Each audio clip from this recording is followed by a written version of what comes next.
Very good question. I think that a lot of people are struggling with this today. Where is my place in Chabad? If the Rebbe spoke for so many years about going on shlichus and making the world, a place that's going to welcome Mashiach in a very natural and organic way, where am I? If I'm just a regular guy who goes to work and sends my kids to school, which are very good schools, but where am I? Where am I in this whole thing? It's a very important question. If we break it down, what was the Rebbe's three largest contributions, not to Jewish philosophy, but to Jewish practicality? Help me out here. Three greatest contributions of the Rebbe that would change the way you do today versus the way you would do yesterday. One. Mitzrayim. Okay? Mitzrayim, everybody agree with that? Ahavas Yisrael. The Rebbe revolutionized Ahavas Yisrael different than anybody else before him. Perhaps. Ahavas Yisrael, he was very special in Ahavas Yisrael, there's no question about it. There was a story that was going around that my son came home with this week, and I never heard the story before, that when the Rebbe was running, it was for Chav Chasidim, it was on the paper that the Cheder sent out, that when the Rebbe was in France, I think it was France, running on his way out of Germany, his way to America, he was at a particular hotel where there was a lot of, what do we call them, refugees, Jewish refugees in this hotel. They didn't want to accept anybody that wasn't, that wasn't an upper class person. They only accepted people that had a $100 bill with them. Who would these refugees have a $100 bill? So the Rebbe would stand there at a corner, somewhere obviously not in the public eye, and he was giving $100 bill. From what I understand, he was reusing the same one, but maybe not, I don't know. Regardless, he was making sure that he's not the only one taking care of it. Everybody was taking care of it. A story that I never heard before. So talking about the Rebbe's Ahavas Yisrael is very, very good. What other things did the Rebbe contribute in a radical way that hasn't been done before him? A call to action. A call to action, Mitzrayim category. Specifically, what call to action did he want? What did he want from us? The Rebbe was able to inspire each one of us, whether we met him or looked into his eyes or not. The Rebbe had the ability to penetrate our neshamas without meeting him. Right, so that's very nice things about the Rebbe. Anyway, so I want to touch upon three things that I think really come together with what the Rebbe expected from us, and one of them is specifically for the Jewish mother, which I tried to implement in my house a little bit. You can ask my wife how well I do with it, how well she does with it. But that was one of the questions also, like as a mother who doesn't get a chance to run around to Farbrengens, how do you feel plugged in all the time? So let's go slowly. The first thing I think is in the Mitzrayim world, where am I in time? I'm okay. Yeah, you're good. The first thing in the Mitzrayim world is that most of us have the ability to do a lot more than perhaps we think we can. I think almost everybody here can list at least one person who's less religious than they are that they can engage with. And engaging is not as hard as we might think it is. Bringing them to a Friday night dinner that we had anyways, that we're hosting anyways, and just add another seat to the table. It's a beautiful thing. It's something that reaches beyond our closed community, kind of. It's not a bad thing. People say closed community, negative. I don't think the closed community is negative. But sometimes we can break out of that closed community, right? There's nothing wrong with that either. It's something in Mitzrayim that I think can be done easily. Being conscious. Yom Kippur, Sukkot comes to think with the kids who they can go to the Mitzrayim. Because that's what the Rebbe wanted. You don't have to be a shliach. You don't have to be some big name. It's actually the opposite is true. Sometimes the big names in the shluchim are caught up in their offices paying off mortgages, when it's the foot soldiers that are the ones that actually get things done. So it's a mandate that the Rebbe gave us. So you want to know what was the Rebbe's contribution? What did the Rebbe do? The Rebbe wanted us today to think about another Yid for the health of their, as you mentioned, obviously, Yisrael, their physical health, and also their spiritual health. So that's thing number one. Being conscious of the other Jew. I could say for myself, who I consider myself a shliach, somewhat, You know, I don't know that I think about this every day. And the Rebbe wanted us to. This was part of the work. Think about we as Chassidim should be thinking about this every single day. Number two is something which is important to do in the house. I think the Rebbe spoke about it also, is that these Yom Pagris, we just had Chav Ches Sivan, which is the day that the Rebbe arrived in America. According to the Gemara, it's not paskin in halacha this way, but according to the Gemara, it says that the Yom Tov, the day that your teacher, that your Rav Muvak, that your main Rebbe, that your main teacher has a miracle, you don't say Tachanun on that day forever. Which means that a day that a miracle happens to somebody that impacted our life is a transformative day forever. It's a day that we have to recognize. So these Yom Pagris that we have, Chav Ches Sivan is a day that literally can go by. I could forget about it easily. You know, in the morning, you say, Tillim, it's Chav Ches Sivan, you realize, oh wow, it's Chav Ches Sivan. By the time the night comes, your day was a long day and you forget. And thanks to initiatives that both schools have with these Farbrengens and these things, what I did in my house was that I put this on my wife. My wife leads the Farbrengens in the house. The house Farbrengens is hers to lead. And sometimes she's not very excited about it, but usually she's fine with it, and I feel that it brings her into the conversation. It's not like, okay, I'm leading the table, and vifal ashir. But here it gives the mother the opportunity, the wife the opportunity to be an active part of these Yom Pagris, which is an important part in our lives, and these are transformative days. The Rebbe was very, very big into these days, and that's a specific thing to the woman. There's one last point, and I'll conclude with this, is the issue of Mashiach. The issue of Mashiach has been long forgotten, sadly. And there's been a small renaissance recently. I know that it's been long forgotten in my own life. I used to say, without getting carried away in details, but growing up, after Chav Zayin Adar, after the Rebbe had his first stroke, Yechi became the popular slogan in Chabad, and going to bed, every night we said Yechi. And after Gimmel Tamuz, I was 9 years old, or 10 years old, and my father said, we're not going to stop it, just because this is what we do going to bed, and that's how it was for as long as I can remember. And again, the slogans don't really matter. But there was a constant and a daily idea in our heads of Mashiach. Chabad doesn't say Ani Mamin. One of the Ani Mamins is that Mashiach is coming and we have to anticipate him every day. We don't say it. Why? Because it's so b'pashtos that we don't say it. It's one of the explanations. And yet we came to a place where it kind of slipped us by, and reminding ourselves about Mashiach, reminding ourselves about another Jew, and bringing all this into the house, which the mother has the ability to do in a very, very real way. And I'm telling you that the schools have these tools. I wouldn't do it otherwise. And I went through the system, and I know all the dates, and I know all the sichos, and still it slips us by so easily. Every time they come home with a paper, I'm so thankful for it, because otherwise it would just be another day that slips by. So today we just want to give these three ideas over. And as we say, Halavai sheyifalu advarim bi, I pray and I hope that these ideas penetrate my own heart, and together we'll spend Gimmel Tamuz in Yerushalayim with the Rebbe. Amen.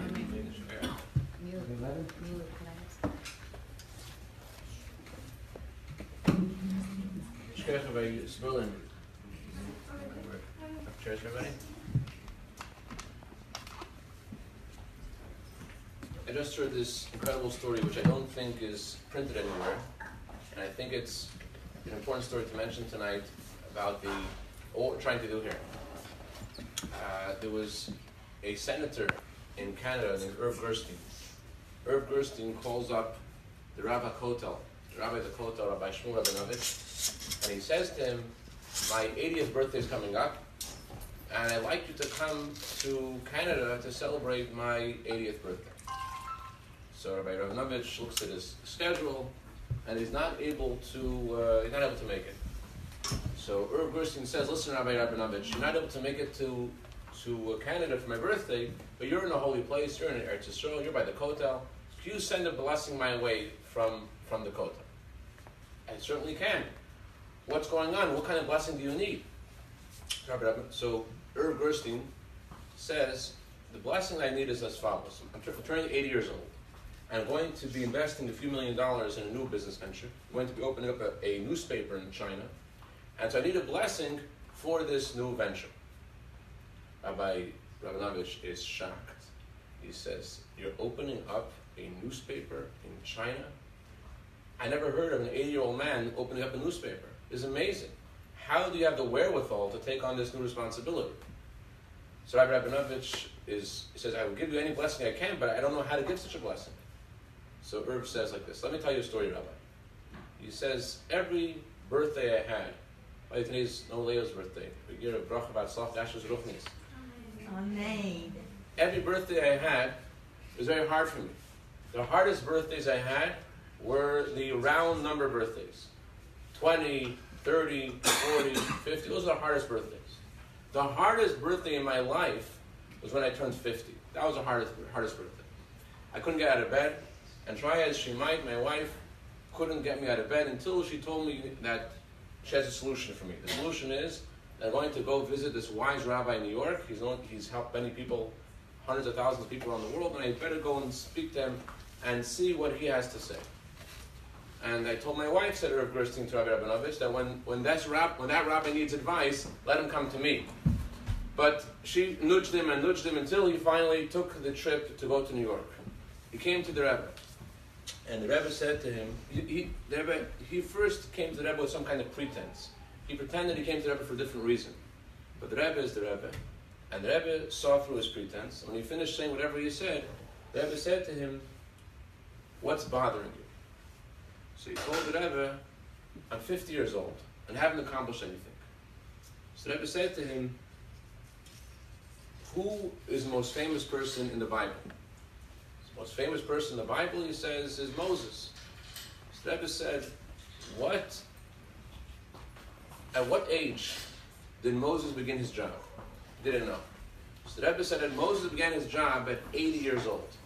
So the Rebbe asked him, how is it possible that Moses begins such a job, takes responsibility for all the Jewish people at the age of 80? How is he able to take such a huge responsibility for every single Jew at such a advanced age? And the Rebbe answered his own question, and he said, the reason Moses was able to take this responsibility upon himself was because Moses was a young man. And a young man and an old man, they both have questions, but they ask different kinds of questions. An old man's question is, what have I done? A young man's question is, what needs to get done? So the Rebbe said Moses was a young man. He didn't ask what did he do already in his life. He said, what do the Jewish people need? What needs to get done? And because of that, Moses was able to take upon himself the responsibility of leading the Jewish people at 80 years old. Irv Gerstein heard that.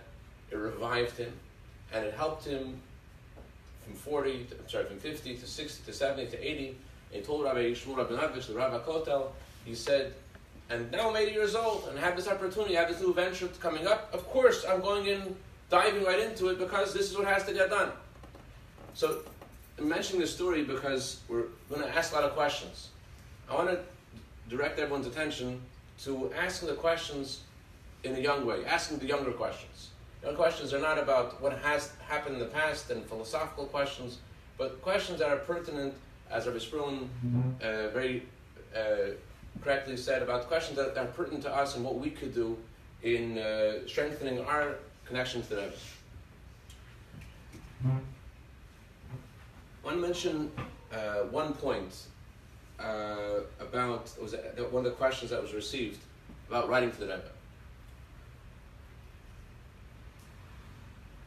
When the previous Lubavitch Rebbe visited Eretz Yisrael, Rabbi Slonim, who had never visited the Frierdiker Rebbe, never visited Lubavitch, neither him nor his parents, he came to visit the previous Rebbe, and the Frierdiker Rebbe said to him, even though you didn't visit Lubavitch, because you wrote to Lubavitch, it's as if you were there in Lubavitch. Writing to the Rebbe is like coming to the Rebbe. My grandfather, Rabbi Levin, when he wrote to the Rebbe, it was something that occupied his entire day and night and day before. He was traveling to the Rebbe, even though he lived in Crown Heights. When he wrote it to the Rebbe, this was all-encompassing. One night, he's trying to write to the Rebbe, but he can't. How can he start writing to the Rebbe? Because he writes to the Rebbe, it's like, it's face-to-face. So the whole night he's there crying and crying and crying, and in the morning, he had written nothing in his letter. He just had the paper and the pen, and he didn't write anything. His wife came in the morning, And she says, "What's going on? Why are you crying?" He tells her, "The Rebbe likes you. You write." The point I'm trying to say is that it's true that writing to the Rebbe is a very special thing, but the most important ingredient in writing to the Rebbe is to write with emunah shlem, with an open heart, with full faith that the Rebbe is listening to you. And someone asked the question, when should you write? How often should you write? So let's say one thing. One thing is that it's important to write to the Rebbe often, because when you write to the Rebbe, it makes the connection alive and real. And you have to write with a feeling that the Rebbe really can hear you, and the Rebbe could find a way to answer you any way the Rebbe wants to answer you, and not only through YiroelSperlin CHodesh, not only through a dream, but you write to the Rebbe and you believe the Rebbe has a way to answer me. That's the way you have to approach writing to the Rebbe. In regard to asking the Rebbe questions, specific questions, the Rebbe himself said he doesn't want people to ask him questions about anything. He said, questions you have about medical issues, you should ask a doctor as a friend. Questions you have about business issues, you should ask friends that understand.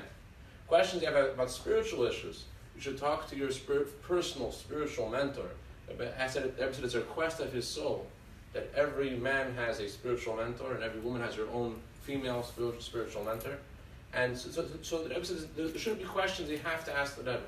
But under the guidance, writing for a bracha, of course you should write. But under the guidance of your spiritual mentor, and then that will be an appropriate time to write to the Rebbe, asking a question under your guidance of your spiritual mentor. And then your spiritual mentor could help you understand, is there an answer that the Rebbe gave? What is the answer? And how to best implement it. This is the way it always was. Even before the Rebbe's stroke, even before Gimmel Tamuz, people wrote to the Rebbe. Each person had their own spiritual mentor, trying to figure out what's the Rebbe's answer mean for me personally. Just because the Rebbe gave a clear answer.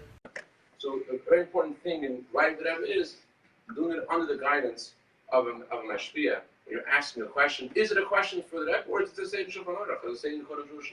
Is it a question for the Rebbe, or is it say in Tanya? So before asking a question, discuss it. Be open with your mashpia, but at the same time, don't push off writing. Write not like my grandfather who was waiting all night to write a letter. The emunah is pshut of the simple faith of your heart. That's the connection. Chaim. Greenbaum?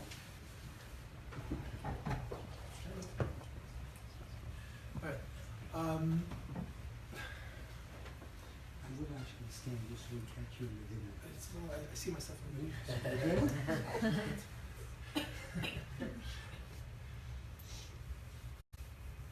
After YiroelSperlin's practical, to the point presentation, and what Levin just shared, I'm not sure where to begin, but I'll share with you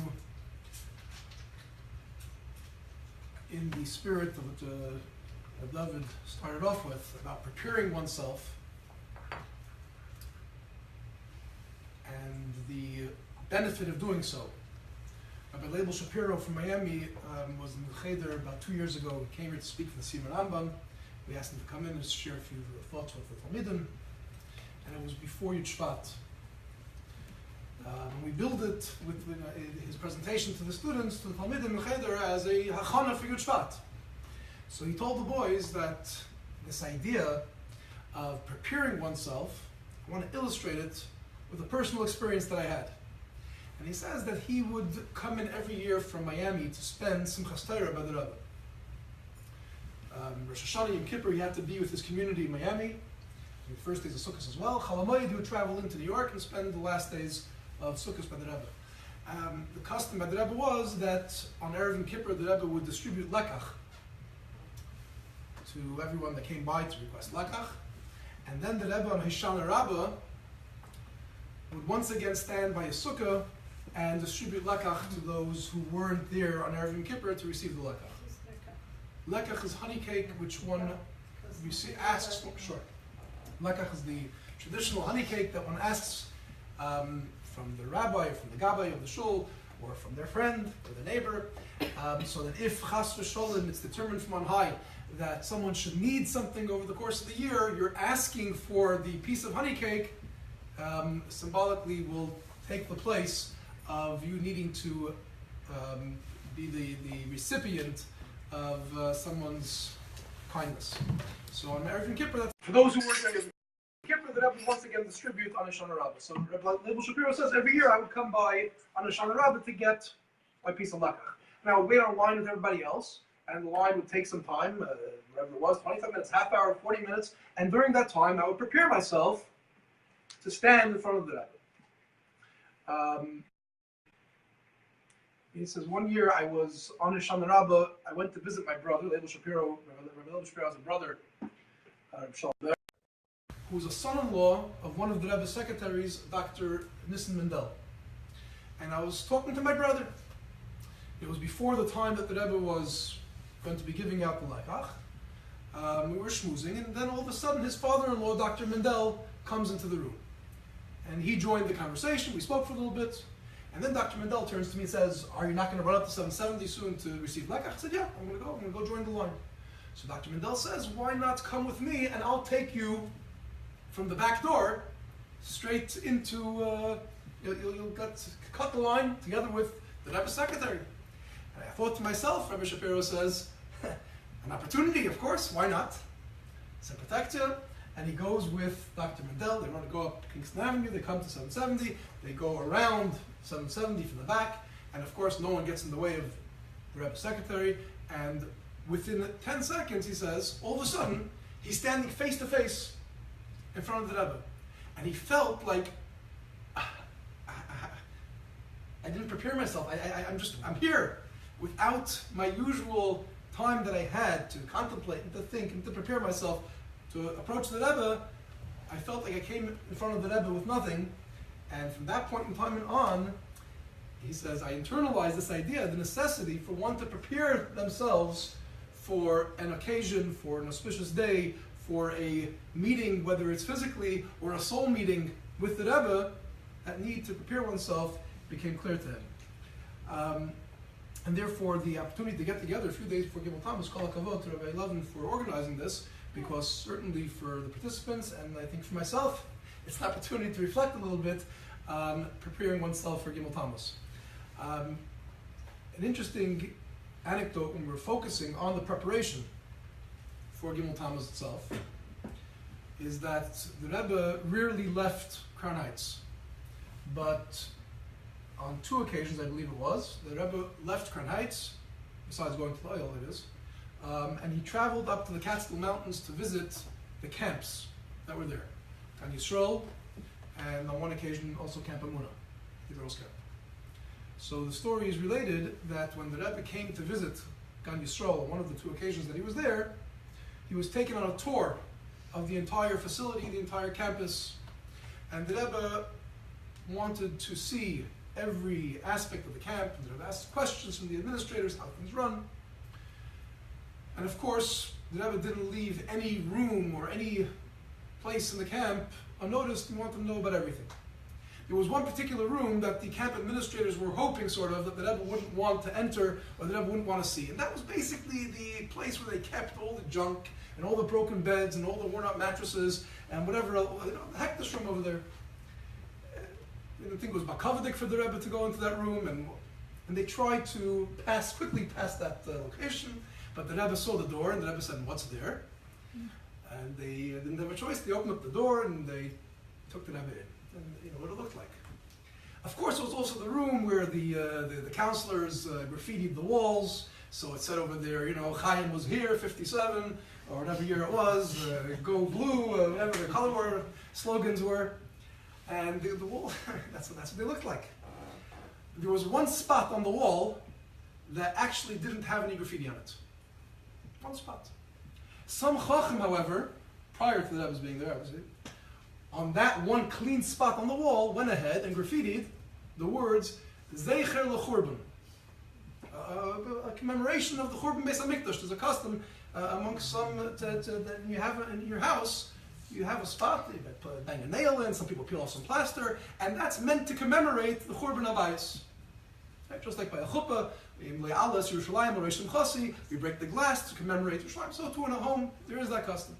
So someone wrote on that wall, Zeicher l'Churban, this empty spot over here. The Rebbe took a look at it, and in the Rebbe's positive approach, we all know about, the Rebbe took a look at it and gave a big smile, And the Rebbe said, Zecher l'churban? Zecher l'mikdash. Why do you have to say it's a commemoration of the negativity of the destruction? It's a commemoration of the Beis HaMikdash. So when we approach Gimmel Tamuz, some sit and they dwell and they focus what the void is, what there isn't, what we don't have. But if we were to take a look through the Rebbe's perspective of what it is that we as Chassidim do have, what it is that the Rebbe teaches us, taught us, and continues to teach us of how we are meant to build and how we are meant to create a mikdash within our own homes and how we are meant to create a mikdash within our own lives. As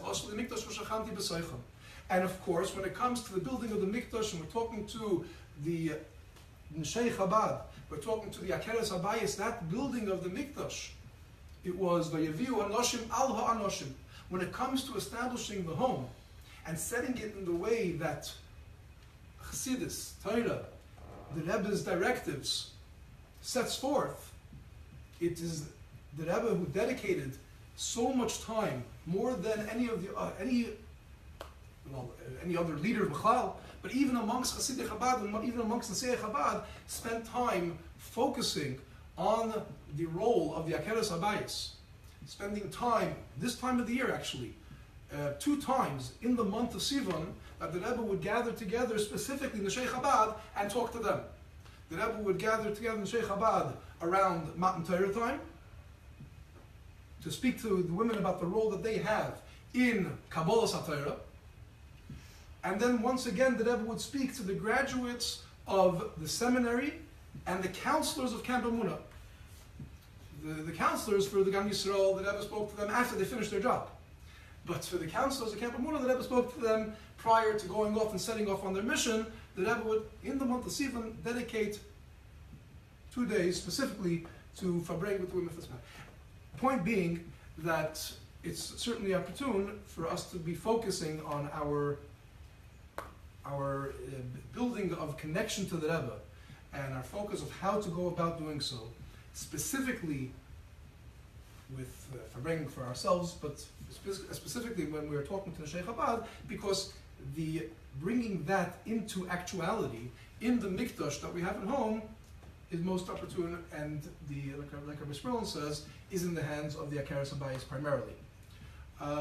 Just one, before we get into the ideas and the questions, just one, I think, important story that illustrates this whole idea of the connection, the deep soul connection, the iskashrus, between a Rebbe and a Chassid.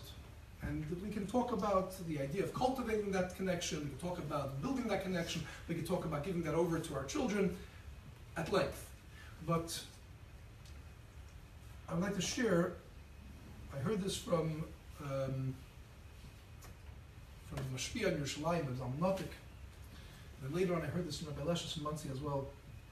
He shared that when the Frierdiker Rebbe was living, I believe it was in Riga, after leaving Russia, there was a period of time that seemingly the Frierdiker Rebbe's spirits were not in the highest of states.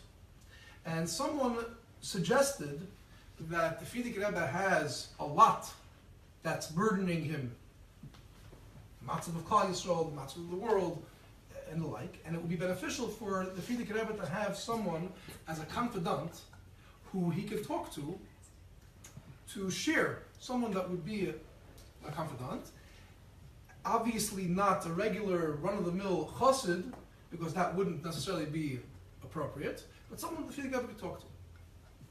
So there was an individual who was a cousin, or a second cousin of the Frierdiker Rebbe. His name was Fischl Schneerson. Fischl Schneerson was not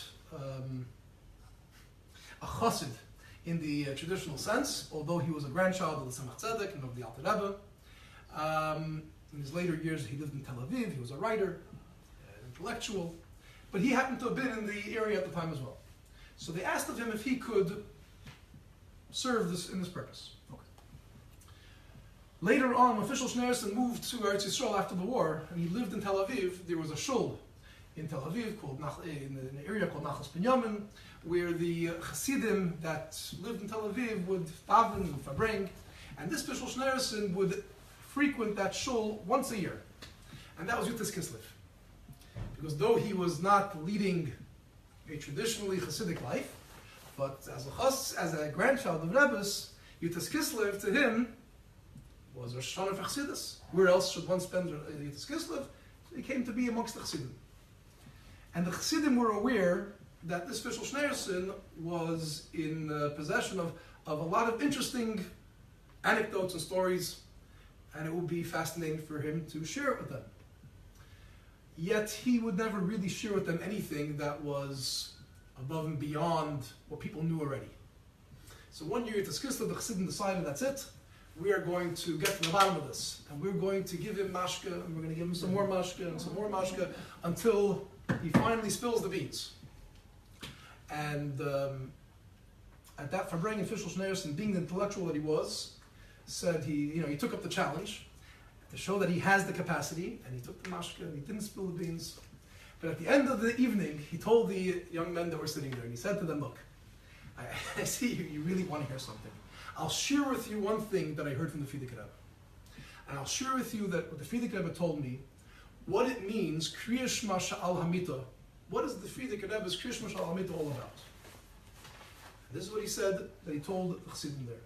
The Frierdiker Rebbe told him that by Kriya Shema Sha'al Hamita, he thinks about every single one of those who are mekusher to him, those who are connected to him, he thinks about them, and he's me'orer rachamim for them, he arouses mercy for them on high, begeshem u'beruach, for physical and spiritual matters. That is what the Frierdiker Rebbe's Kriya Shema Sha'al Hamita is about. For those who are connected to him, there's a Hayom Yom, that's a Hayom Yom, I believe it's Chav Tasir, in which it says over there that there is an idea of an Aliyas HaNeshama that takes place by a Rebbe 3 times a day. Usually it's a time of tefillah, and what happens during that time is that at that point is when the Rebbe's Ma'ir Rachamim, the arousal of mercy, for those who follow in his ways and those who are connected to him. So certainly the who doesn't, like I said, like the Rebbe writes in Tanya, called Korav Yoser, that those who are closer to the source, to the fountain of blessing, are always first on line to receive the blessing. So when we focus on preparing ourselves for a period of time such as Gimmel Tamuz, certainly it's a time to the benefits and the idea behind strengthening our connection to the Rebbe, and bringing about how we could do so, and how we could bring it out into actuality. And I'll give Rebbe Bigun some space to be able to bring about that as well. Thank you.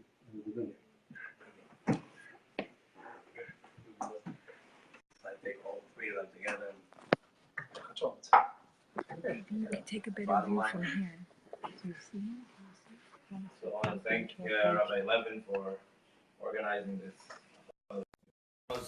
Thank you, Katzen, for hosting,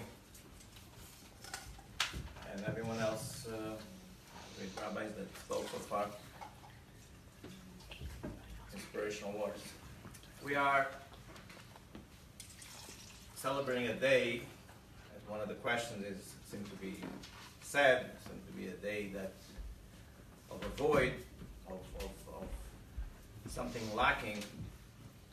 So what are we celebrating? What are we, and how do we celebrate? So first of all, in order to celebrate Gimmel Tamuz, we have to understand what a Rebbe, which is actually the first question. It says, who is the Rebbe? I think who's the Rebbe? Everyone knows. What is a Rebbe? Starting from the Tanya, it says that in every generation there are sparks of Moshe Rabbeinu that come down into the neshamas of people in this world. Those are the Eina Ha'eda, the general heads of the Jewish people, which include great tzaddikim in every generation. Even in the times of Moshe Rabbeinu, there were Shivim, Zakanim, there were 70 elders. But nevertheless, as it says in Tikkun Zohar, that every generation there's a spashtus of the Moshe Rabbeinu. Chol dor v'dor. There's an extension of Moshe Rabbeinu in every generation, which means that there's one Moshe Rabbeinu in every generation. Hashem never misses a generation without installing, without bringing down this neshama, this extension of Moshe Rabbeinu to that generation. And then it brings down in Chaim about the Tzaveh, about Mordechai Tzaddik was the Moshe Rabbeinu of his generation. And the Rebbe then said how he compared the Rebbe, saying at the Frierdiker Rebbe, mentioning that he Posach al Atzma, he established on his own, on himself, that he is the Moshe Rabbeinu of our generation. And Vanan Manan Basar, well, what do we say after the Rebbe is that obviously that the Rebbe is our Moshe Rabbeinu. The fact that the Rebbe is our Moshe Rabbeinu, it's not something a matter of faith, a matter of I believe so. They, even from the rational point of view, we see the Rebbe as a Moshe Rabbeinu. People from all over the world, we see the net, the Rebbe's influence, global influence. There isn't anyone that has that kind of care and concern of every Yid in every part of the world. There's a certain village in Europe that if a person does not have matzah for Pesach, the Rebbe will send a shliach, a local shliach, to go over to bring a matzah to the Yid. This is unheard of for any kind of leader. The great Rosh Hashiva, the great Talmid Chachomim, the great people among our people that always existed, in times of Moshe Rabbeinu included. But nevertheless, there's always one Moshe Rabbeinu. One Moshe Rabbeinu. A Rebbe, which is Rosh B'nai Yisrael. Reish Beis Yud is the head of Jewish people. The head is one.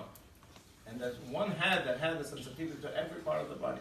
Which means the Rebbe cares and connects himself to every, as we said before, the Rebbe thinks of each one of us. And the Rebbe reaches out and helps each one of us, even those that don't realize that. We find in this week's parsha. There's actually a known story about a sikha that the Rebbe spoke. As you know, the Rebbe would say a sikha. The chayzim, those that memorize the sikha, would write it down after Shabbos. They would sit down, and Rabbi Yokan and his whole crew would write it, would put together the sikha of the Rebbe and give it into the Rebbe. So it happens to be a sikha of Kairach, where the Rebbe, which sounded to them, that the Rebbe said that he is basically disconnected from Moshe Rabbeinu. He disconnected himself from Moshe Rabbeinu. Therefore, Moshe Rabbeinu has there's no way to reach out to him and affect him. And the Rebbe, I believe also Rabbi Shapiro, which I studied in Yeshiva, was in Miami for 2 years. I believe he was also one of the people that were the Chayzrim. The Rebbe wrote a very sharp word against such a concept of not Moshe Rabbeinu not being connected to even a person like Kairach, which means that even a person like Kairach, Moshe Rabbeinu is concerned. Moshe Rabbeinu is reaching out. Moshe Rabbeinu is making sure that he is able to transform him and elevate him. And that's a Rebbe. A Rebbe is not a person that goes by certain limitations. Who should I help? Is a part of my party? Is not part of my party? Is someone that I have an interest to help? It's like a head to every organ, every part of the body. The furthest part, everyone is of concern to the Rebbe. The Rebbe is the Spashtus of Moshe Rabbeinu. The Rebbe, and Moshe Rabbeinu, is also known to be Ish Elokim. Spashtus Zeis HaBracha, Zeis HaBracha Shabbat Moshe, Ish Elokim. He's named a godly man. So Ish is a man, Elokim, of God. So it says, from above, the higher part of Moshe Rabbeinu was Elokim, and the lower part was Ish. But the Rebbe explains that it's not true that Moshe Rabbeinu was fully Ish and fully Elokim. Which means that he was a person that had both. Had our part, which is the human, and had the godly part to connect us, to be able to connect us. The connector, a mechaper, someone that connects, has to have both, a connection to both ends in order to connect. Moshe Rabbeinu had the Ish to connect us, and had the Elokim to bring Hashem to us. And this is, Rebbe is the one, Neshei Chabad ben Hashem v'nechem. I'm standing with you and the Jewish people. So the question is always asked, what are you making of Moshe Rabbeinu, such a person? You know, someone that doesn't understand what a Rebbe is will ask, isn't this worshipping the Rebbe? All the questions that comes out, what they're having a picture of the Rebbe and making such a big deal of trying to make that Rebbe. The Rebbe's blessings, isn't Hashem's blessing? Isn't Hashem that you want to pray? That's really because something is lacking and missing on understanding what a Rebbe is. What is really the difference of worshipping someone? For example, of Paroi. Paroi was a person that says, I made myself, I created myself, and I created the Nile River. Which means he claimed himself to be an identity of his own. Nothing is above him. He was the ultimate God. This is the concept of Avodah Zarah. Is a person that makes himself an existence, a mitzius, on his own. That he is the ultimate existence. That's Avodah Zarah. A tzaddik, like Moshe Rabbeinu, or so is every Moshe in every generation, his whole being is an arrow pointing out to Hashem. You look at the Rebbe, how many stories that people came to the Rebbe and asked for a bracha for a child, the doctors gave up, and all different types of stories from all over the world. And the Rebbe gave them a bracha, gave them an extra dollar, gave them a baby. Next year, the mother's coming with a baby. The Rebbe, thank you so much for your bracha. Are you thanking me? It's Hashem. The Rebbe's whole being is pointing out to Hashem. So that's the concept of Moshe Rabbeinu. Just the opposite of what people were mistaken with worshiping a person like worshiping God. Because it's bottled to Hashem, because it's annulled and totally given over to Hashem, he represents Hashem in this world. When you look at the Rebbe, that is the reflection of Hashem in this world. And it's not only that it's not anything close to worshiping to Avodah Zarah, just the opposite. Because just like it says about the moon, concept of Rebbe is Malchus connected to the moon, the lady is also connected to the moon, is a makabel, which means that the moon's whole being is reflecting the sun. That means that when you look at the moon, you receive light. But it's not the light of the moon. It's the light of a reflection of the sun. The Rebbe reflects the light of Hashem to us. So he says, God, yes, I see the light of God. I see the light of the...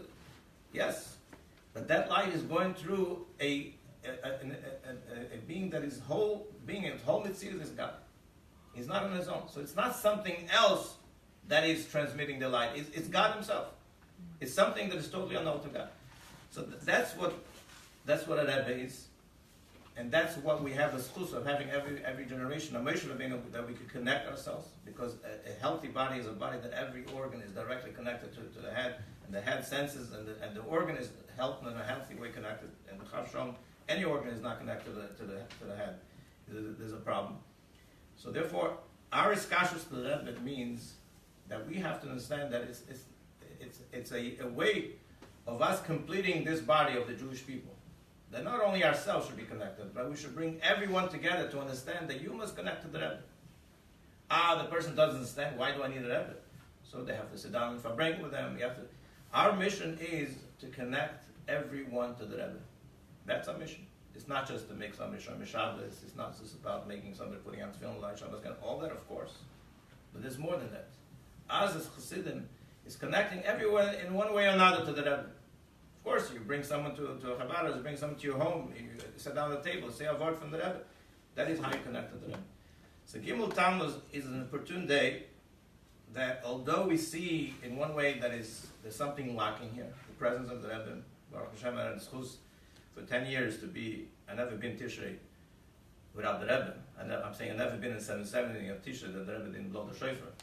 I don't even know what it means to be in a physical way, not to see the Rebbe with the lulav and esrog, not to go by but it's a new generation, which really, look from my perspective, I envy this new generation that is so connected to the Rebbe without having seen and physically being close to the Rebbe, going by for dollars and Farbrengen and having answers from the Rebbe. It's an incredible kashrus that is very, very etzemdik. It's very essential. It's not giluyim. It's not the revelations that we all received in those generations for all the decades that we received incredible revelations, that we connect ourselves through the incredible revelations. The new generation connects itself through the essence. So the essence is not limited. It's not that I have to see the Rebbe, I have to receive physically from the Rebbe. We are connected in a much deeper level. And therefore, this connection that the new generation has, it's far greater. It's not missing something. Of course, we're missing the physical presence of the Rebbe that we all want, and the completing of the work of the Rebbe of making an antidolis and bringing the bullet. No question about it. We're not satisfied with the situation. Every moment we're asking for this goals to end and the Rebbe to take us out of goals. No question about it. But we must remember that incredible discussion that every one of us that feel close to the Rebbe and connect ourselves to the same chitas, Sefer mitzvahs, and going to Chaim, learning sichos of the Rebbe and everything, stories of the Rebbe, the living Torah from videos of the Rebbe. All of that is a way that we connect ourselves, our family, and our friends, and everyone that you can bring them close to the Rebbe, because this is how you make a healthy Jew. That's how you're going to bring that Jew to a spiritual health, completeness in his spiritual health. By connecting to that, all the Torah mitzvahs, everything that a person does is wonderful, but something essential is missing. And another thing I want to mention, I mean, I had this chus, Baruch Hashem, my parents, being from the early shluchim, in 1957, my parents got engaged. They went into the Rebbe in Yechidus. And right there by the Yechidus, the Rebbe told my parents to go to Brazil, shluchus. This is 1957, with barely any shluchim throughout the world yet. We count in a hand the amount of shluchim that the Rebbe, from the Rebbe's generation. And at that point, Brazil, it was known to be a spiritual desert. Absolutely, there was nothing there. There was a Rabbi Chitrig at that time in Rio de Janeiro, which he left a few years later. But when my parents, my mother at that time, my mother originally from Russia, and then at that point, she was just a few years in the United States. She came through Europe after the war, ended up in Cuba. The Fidica Rebbe asked them to stay in Cuba for a few years, and as much as they wanted to come back, and until the last moment, the Fidica Rebbe said it's time to bring them, it's time to bring Tzemach so that my grandfather should come with his family. And he came right after Yishvat. So my mother came bas mitzvah age to the United States. She, got to learn, a few years in the Moshe Chinuch in the United States. The whole youth, she was traveling, running away from danger. How the Rebbe, I just want to mention how at the Yechidus, the first time when the Rebbe told him about my mother froze. Imagine she was 18 years old. This was a paradise. This is coming from all that she came from, running, coming to the Rebbe, having a Rebbe Chassidim, a way to express herself, what a Chassid, to live as a Chassid, it was paradise. In the moment, immediately the Rebbe said, I want you to travel to the end of the world, Brazil, a place with nothing there in a spiritual sense. So she didn't say anything. And the Rebbe realized how she froze, she was holding on to the chair. And the Rebbe says, don't worry, it will be good for you. And the Rebbe showered with blessings, how, for you and your children. I mean, if you think at that moment, just rationally thinking of what would happen to a couple in 1957 traveled to Brazil, how they're going to raise their children. I mean, playing soccer, Baruch Hashem, we did that. But how would they be able to be raised, connected to the Rebbe, connected to the mitzvahs? It was a real desert spiritually. Nevertheless, the Rebbe took upon himself, the Rebbe not only just sent shluchim, the Rebbe personally took care of every shliach to make sure that their survival, spiritual and physical survival, was taken care of. The Rebbe really, the way he showered the blessings, they assured my parents that they could walk away from the Yechidus knowing the Rebbe, we're on the Rebbe's shoulders. And so it was. Really, my mother, and my parents telling the story years later, the vision of the Rebbe, nobody ever came close to think in the 50s how the Rebbe sent out the shluchim throughout the world.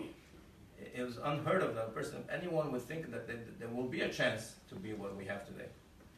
But the very fact that the Rebbe cares for everyone, and the Rebbe connects to everyone, and the Rebbe sends shluchim because he cares not only for the shluchim, he cares for the people, where they're going to, everyone, for us an incredible schus. And we have to remember that, I just want another story of my mother when she came to the United States, the Rebbe encouraged her to go to the Lubavitcher school. The problem is that the Lubavitcher girls were just started that year, and they really didn't have exactly everything established yet. Her two older sisters, which was Mrs. Groen and Mrs. Bartfield, they already were in Beis Yaakov, but there was no classes for them in the Lubavitcher school. So my mother felt that they were getting a decent chinuch, they were an established school, they've been there for years. Why should be the korban, the sacrifice to start up to see let's see how it works the first year, and especially if she didn't have any background, the chinuch that everyone else had, she just arrived as a refuge.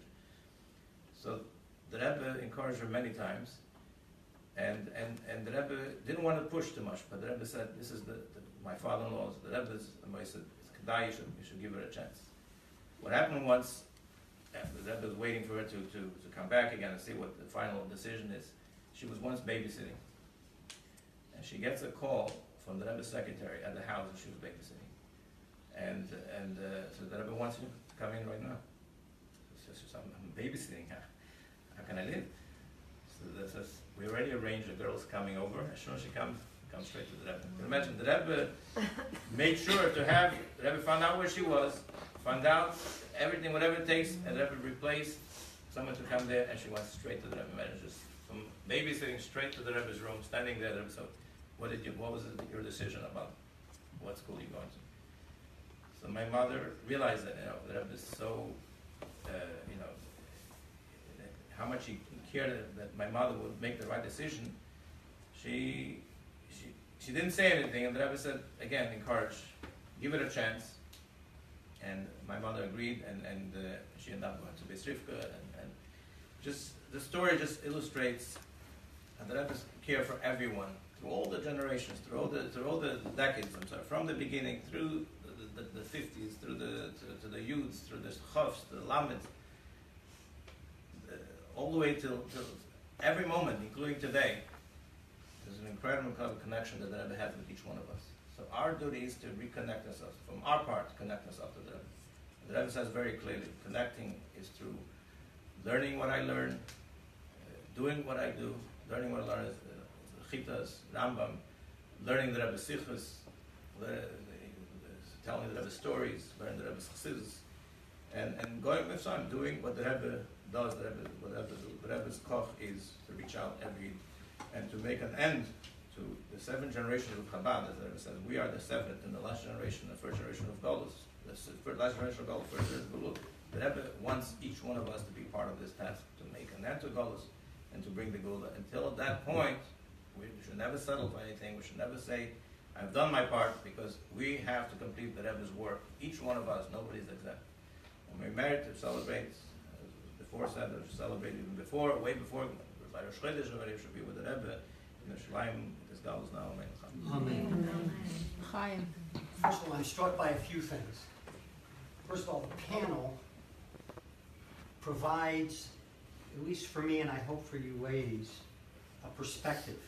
We started with the youngest, YiroelSperlin, who comes from the perspective of never having been around it. I grew up the son of a shliach in the world of shlichus through the system, but is connecting and juxtaposing his own existence to Gimmel Tamuz from a distance. Levin, a little closer. We heard a Maisa, and a Maisa within a Maisa. So the connection to the Rebbe becomes a Maisa of someone who's now 80 years old and starting a business in China. And we have the Mechanech. Haskalah. Understanding what does it mean to connect to the Rebbe from the perspective of intellect. And then we have a shliach who grew up in the lap of the Rebbe. His parents connected to the Rebbe at a level that even I certainly don't understand. So it's an interesting view of generational connections to the Rebbe. There's also a presumption going on here. Now, I was asked to moderate. I'm an old trial lawyer. That's why I wore a blue shirt, to make sure you didn't confuse me with the rabbi. And I speak frankly. The presumption is Eishes Chayil Ateres Baila is going to learn something about his kashrus and bringing it home to the family and to the children from a bunch of rabbis. Rabbis have important things to say in economics. The fact is, we say Eishes Chayil Ateres Baila because the Ateres, the crown, is on top. So there's a presumption, and I'm not going to apologize for it. I think it's important because the Noshim, the women, also need to understand from the Zohar side what we see from our perspective. But there's no question that the purpose of this skoinenus, this preparation for Gimmel Tamuz, revolves around several questions that we heard from him, and there's a couple questions that we haven't addressed specifically. And they're the last of the questions, and I'm going to ask each of the rabbis to address them. Because they're practical. They're the level of bina, and even da'as, the level of what do you do with your toldos, what do you do with your children. I happen to have a 22-year-old young man who's a wonderful young man studying and went through the system. I have a 19-year-old who's finishing up in Sfas who's gone through the system. Each of them approach Gimmel Tamuz very differently. Each of them have friends within the system. And we all understand this. And I see there's women of all ages. So we have some grandmothers, possibly. I don't want to insult anybody. We have some mothers and middle-aged children. We have some very young mothers.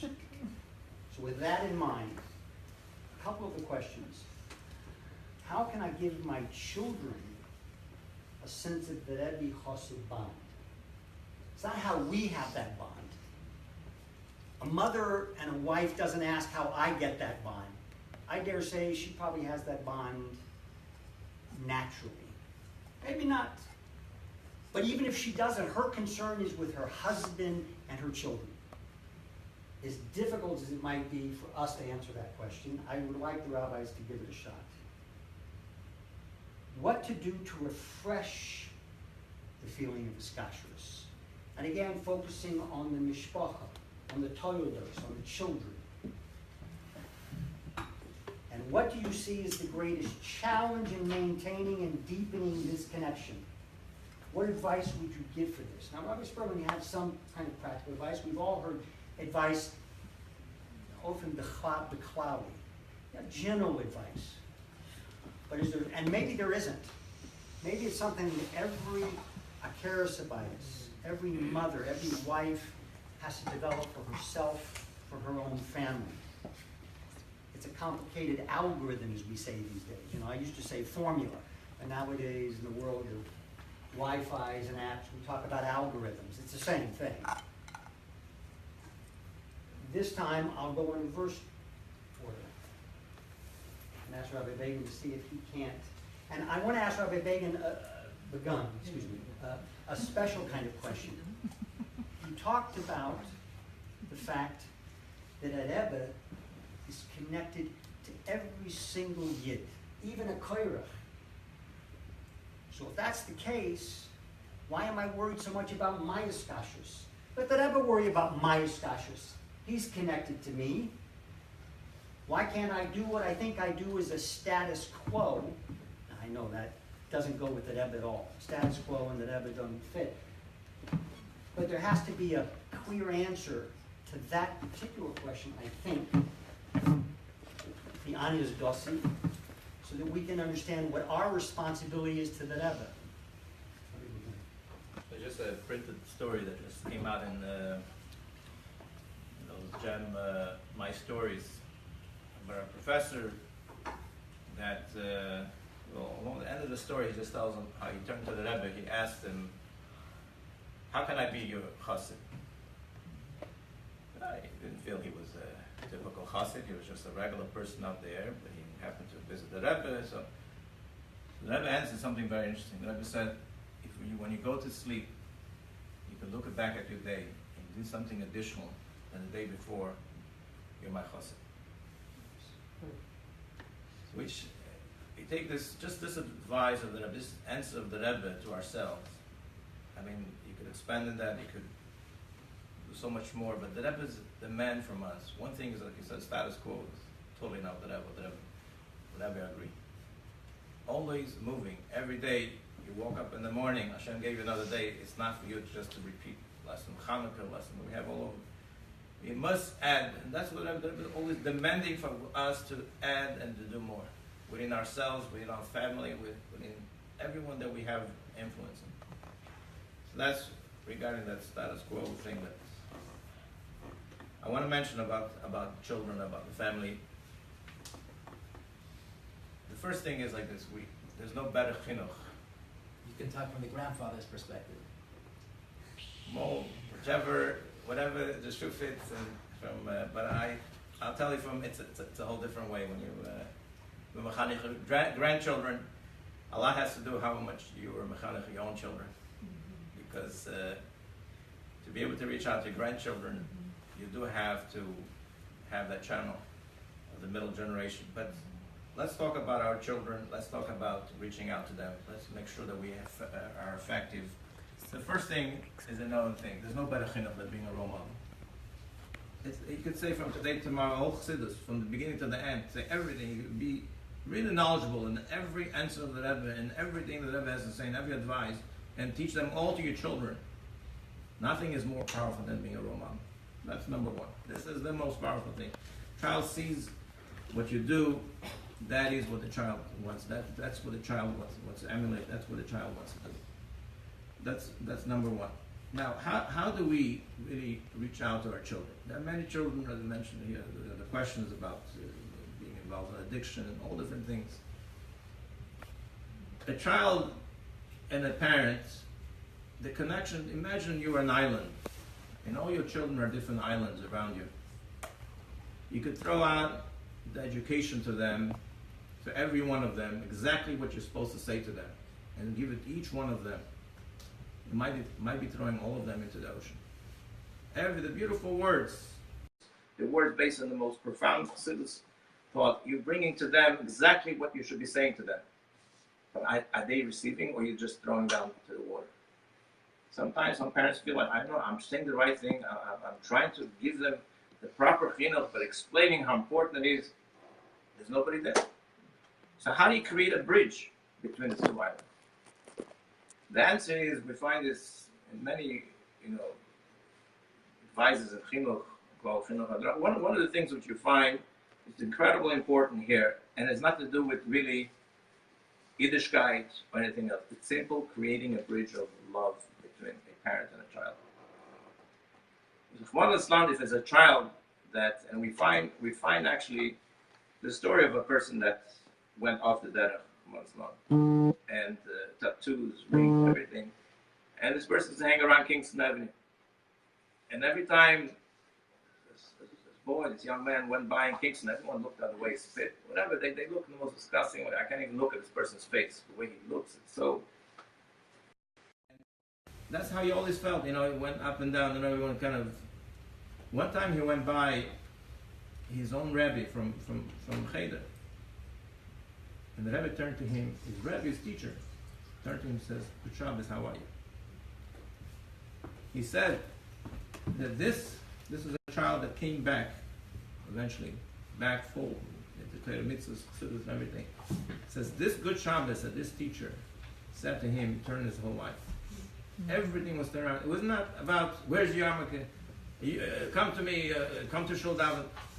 It was just about showing love and care for this child. When a parent builds a bridge between these two islands with love, the child might not have yarmulke, might not have tefillin, this and that, but it sneezes. Do you want to bring? I could bring a hot tea. Are you feeling okay? Should I bring a sweater? But he doesn't have a yarmulke. What are you? You talk about tea, about the. First thing, you make sure he has a yarmulke and makes a bracha. The very fact that you show that love, unconditional love. Don't have a yarmulke, I'll still bring a napkin for you to blow your nose. I'll bring a sweater to cover your shoulders, your body, even if your head is not covered. Or you don't have tefillin. The very fact that you show an unconditional love, you create a bridge. Once you have a healthy bridge, then you can throw everything you want. Because this child will see that you're not connected in a certain way, because some children feel, the reason why I tell them, because you're embarrassed of me. You want me to put on film because you're embarrassed anybody, your child doesn't put on film, doesn't have a yarmulke. So it's not about me, it's about you. When the parent shows that it's just about the child, it's not about me. It's just because the parent loves the child, you created a bridge. There's no longer two separate islands. There's a healthy bridge in between. So at that point, you can begin setting. You don't even have to say. Is that the child feels that you want to wear a yarmulke, he'll put on the yarmulke. He wants his papa on film every day, he'll put on the film. That healthy bridge will do the rest. So even though your seichel might say, I can't talk anything before I make sure this child has the yarmulke and puts on film, no, I should never, otherwise, it's true. You might have that impulsive feeling of throwing what you really want to, but that's not the way it works. And it comes to anything else in Yiddishkeit, it comes to all the way the message of connecting ourselves to the Rebbe, Gimmel Tamuz. Besides the fact that the child sees you as a role model, the child is affected by the fact that you really care for the child, you care whatever age the child could be, a little child, a teenager, could be even in the 20s and the 30s. That is the way to bring our the youth together, whether it's a child, whether it's a friend, whether it's a family, it's someone else's child. We have the power, we have the tools. I just want to mention one more thing is, we have an incredible treasure. What we have, instead of lacking everything, we have everything we need. David should never ask anyone to do something if you weren't capable, if you wouldn't have the power. We have an incredible, we don't tap into the treasures that we have. Just the very fact, the chassidus that we have, the guidance of chassidus, the Rebbe's chassidus, besides the fact that you're connecting yourself to the Rebbe, just living with chassidus, just studying, making a point to study every day, whether it's audio, video, whatever you can, study chavrusa on the phone. There's so many ways today in technology, which is only created for this, to be able to use it to connect ourselves, to push it, leave, to be our food that we eat. We should internalize everything we learn, not just to be encompassing, just to be surrounding us, to take chassidus and make our flesh and blood. That should be our flesh and blood. We should live chassidus that you walk on the street, it should automatically say a word of chassidus to someone else instead of talking about the price of tomatoes or anything.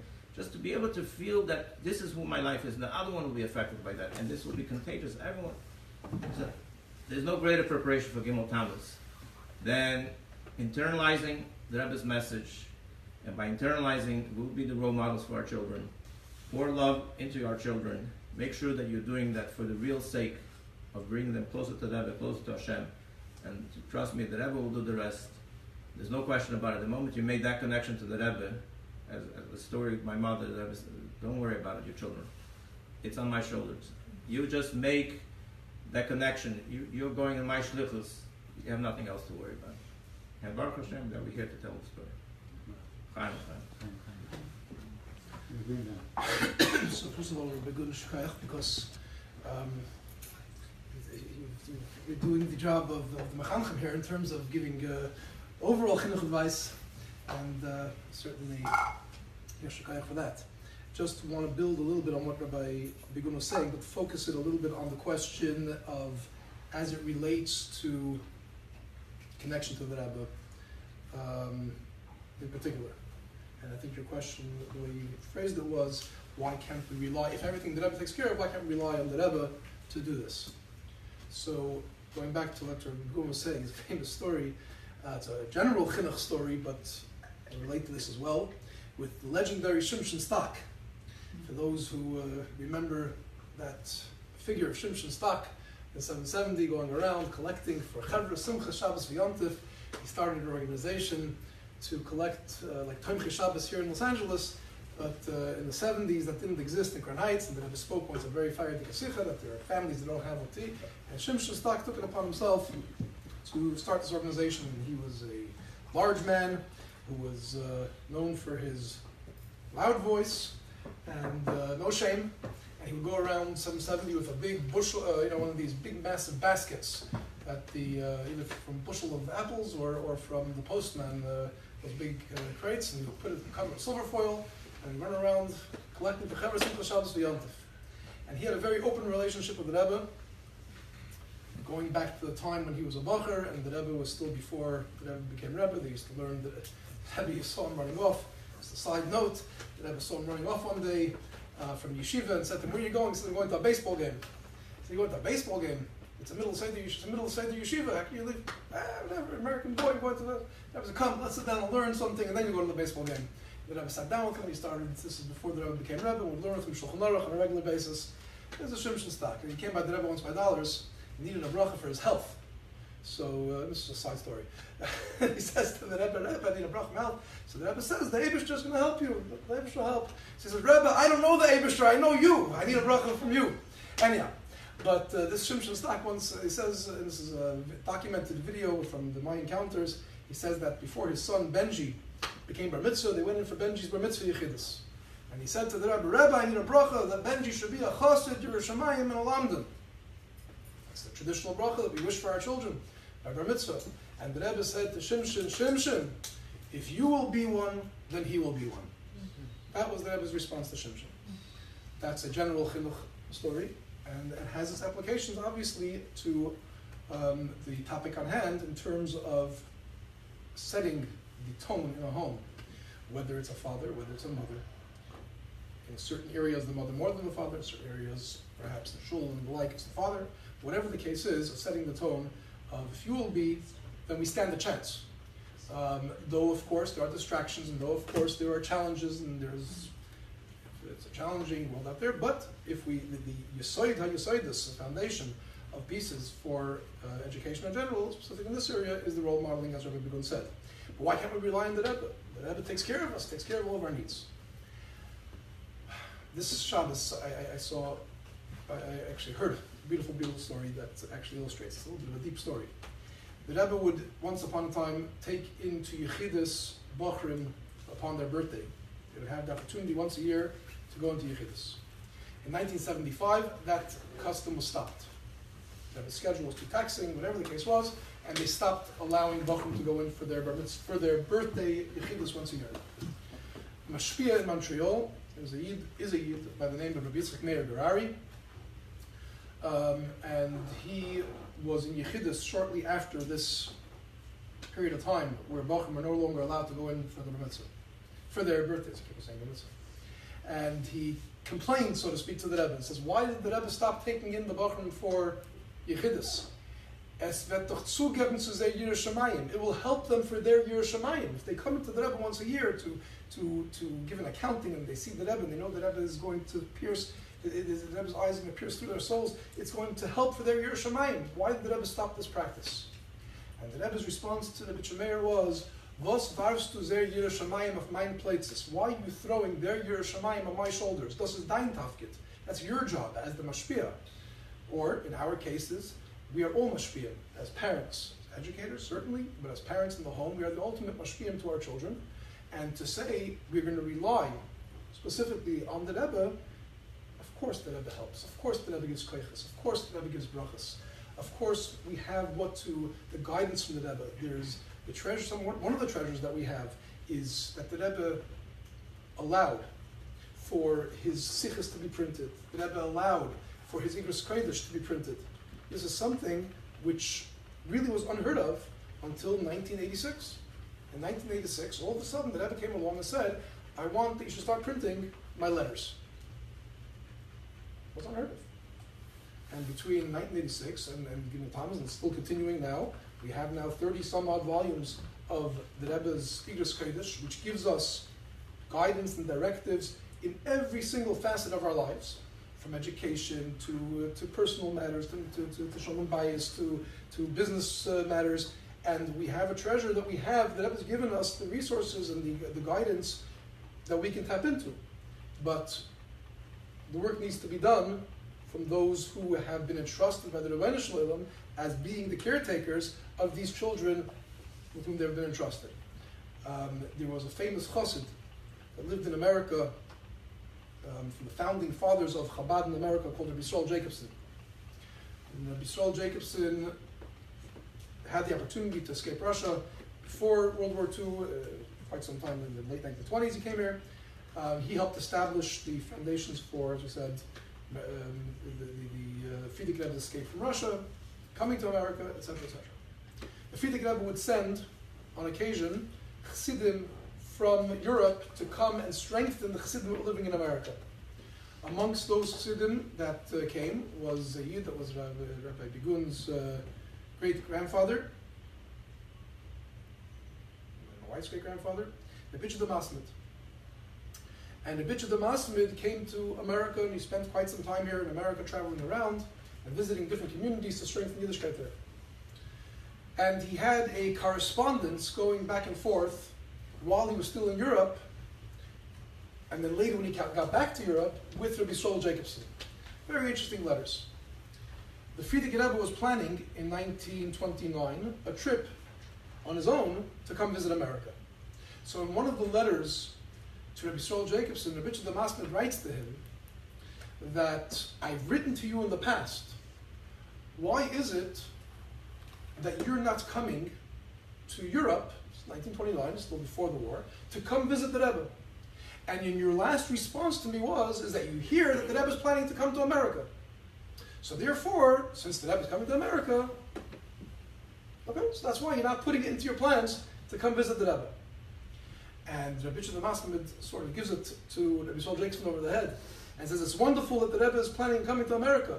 Aber zu a Rebbe darf man folgen. You need to bring yourself closer to the Rebbe. You need to do your part. You have to do something to come to the Rebbe. Sure, the Rebbe is coming to you. When we talk about Matan Torah, so in Matan Torah we say that a transformation happened in this world. Up until Matan Torah, Chassidus explains to us, there was two realms. There was the higher worlds and there was the lower worlds, and the two didn't mix. The spirituality couldn't affect the physicality and the life. But when it came to Matan Torah, that all changed. And it says that that happened on two realms. It happened that Vayered Hashem al Sinai, Hashem came down onto the mountain, and then he said to man, he said to Moshe Rabbeinu, a physical human being in flesh and blood, Vel Moshe Amar Alei, and to Moshe Rabbeinu he said, you got to come up. In the relationship of Kabbalah HaTorah, of Chassidus, of the relationship that we receive from a Rebbe, it's a two-way relationship as well. Of course, of course, the Rebbe on his part is constantly giving, and he's giving hashpah. As we said before, he's ma'ir rachamim for those that are connected to him, and those that learned by him, and those that follow in his ways and follow his takanos. Of course. But there needs to be the El Moshe Amar Alei. So our Rebbe Daf Mefarnim, we have to travel to the Rebbe, we have to do our part, and not say that we're going to rely on everything to happen from on high. That, to an extent, answers the question. We need to do the role modeling, we need to put in the effort on our part. But to add one more nekuda, building on that theme of Matan Torah, the internalizing by learning and by action in internalizing the connection and role modeling that part of it. By Kabbalah Torah, we say the Kabbalah Torah has to be b'simcha or b'pnimius. So the internalizing part, I think, we're going to address. But there's also the simcha part. If our children see that we have a joy in being chassidim, it's not that I have to learn Rambam now, and it's 10:30 at night, and I'm falling asleep, and I have to do it.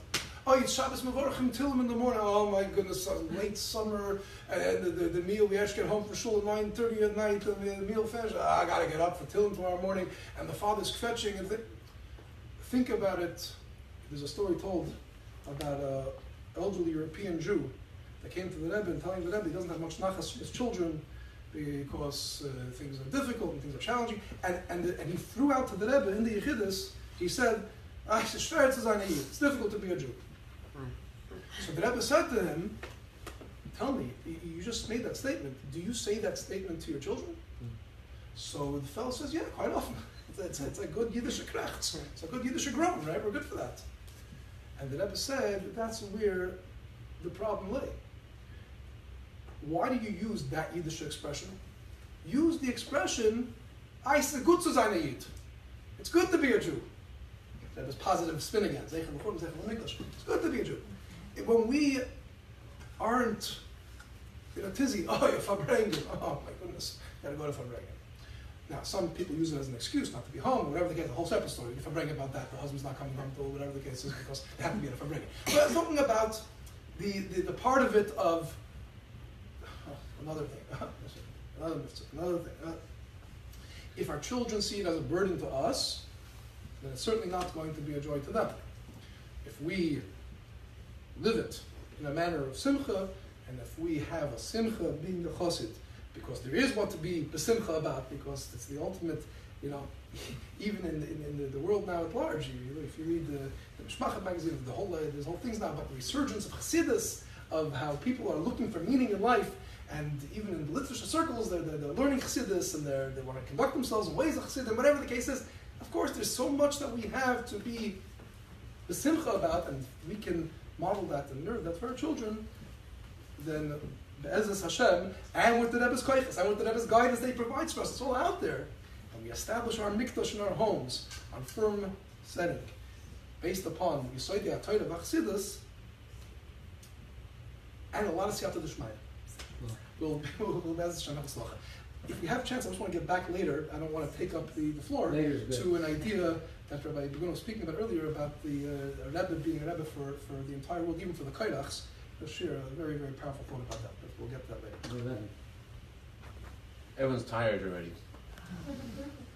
The air conditioning came on, so it's a little easier. Okay. There was a Jew who was visiting Kfar Chabad. The Rebbe sent him to Kfar Chabad, who was a philanthropist, and the Rebbe sent him to Kfar Chabad to check out the schools. So the principal of the schools started showing him around the school, and he wanted. Usually, people who the Rebbe sent would go inside the class and ask questions to the children, and then he would tell the Rebbe a report of each class. But this guy says, no, I don't need to go in the class. You just look through the window of each class. Look through the window of each class, and then he finished his scouting out the school. So the principal asked him, what did the Rebbe ask you? How did you finish? How can you have a report based on what you saw? Did the Rebbe ask me if the children are smiling? That's what they wanted to see. In the same theme that Rabbi Greenbaum mentioned, there's a pasuk, "Nachalti gesechel leilon kisin libeim." I was able to bequeath your inheritance forever. The pasuk can tell them, because I have simcha from it. Because I have simcha, therefore I'm able to bequeath it. It has to do with me. They say that necessity is mother of invention. When something's really important, you find a way to make it happen. If it's really, really important. So the first thing in overcoming obstacles in regards to our children and breaking boundaries and opening up their hearts to, as Rabbi Begun mentioned, is realizing in ourselves, what is a Rebbe and why is it so important? There's a lot of, as Rabbi Begun mentioned before, people think that a Rebbe is something that's new to Yiddishkeit and it wasn't there before. But a lot of things that the Baal Shem Tov introduced was always in Yiddishkeit, but Baal Shem Tov emphasized them. For example, nigun, song. We think of songs associated with Baal Shem Tov. Songs existed before it, but the Baal Shem Tov revealed he emphasized a deeper bond that's with the Yiddish Neshama and the Eibishter that's expressed itself in nigun. The idea of going beyond your limits, and not just doing a mitzvah, but doing a mitzvah beyond what the law requires. Existed before the Baal Shem Tov. Baal Shem Tov revealed, though, the essence of a Yid's connection to Hashem, and therefore how important that is. So too is also in regards to the idea of a Rebbe. A Rebbe exists in Yiddishkeit. Moshe Rabbeinu is a Rebbe. What is a Rebbe? So it says in Gemara that when Moshe Rabbeinu when Moshe Rabbeinu went to ask Hashem to forgive the Jewish people for the sin of the golden calf, Rashi says that when a Malach wanted to know where Hashem was, another Malach would answer him, the Eibishter is in the tent of Moshe Rabbeinu. Moshe Rabbeinu is the place of the Shekhinah. That means practically is, just like in the Beis HaMikdash, if we were alive and the Beis HaMikdash was standing, there's a different air then. The air was different. Why was the air different? Because the Shekhinah was resting in the world in a revealed way. You could be living in Timbuktu, you could be living in China, but the whole world was different because the Shekhinah was in the world in a revealed way, in one place. That's why we associate all of the calamities of Jewish people to the destruction of the Beis HaMikdash. Why the destruction of the Beis HaMikdash? Because once the Shekhinah is not revealed, then that affects everything else. The reason why a Jew in the middle of China has love for God in the time of the Beis HaMikdash, because there's a place in the world where the light's coming from. That's what a Rebbe is. The Rebbe is the place of the Shekhinah in the world. Hashem's Shekhinah, just like in the time of the Beis HaMikdash, Hashem's Shekhinah was in the Beis HaMikdash. My Rosie told me the other day, she says, the Beis HaMikdash is the Rebbe's house.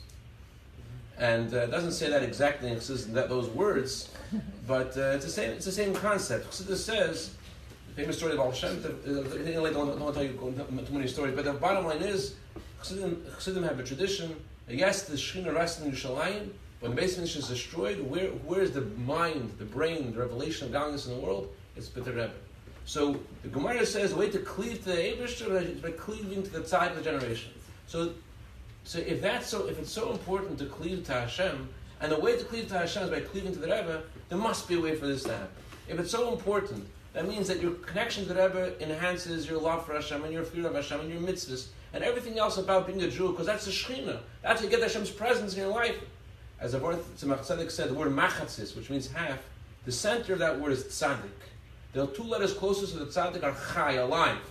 Being close to the tzaddik makes you alive and gives you a different kind of energy. So if it's so important, there must be a way to give it to our children, because it's life itself. It's life within Hashem.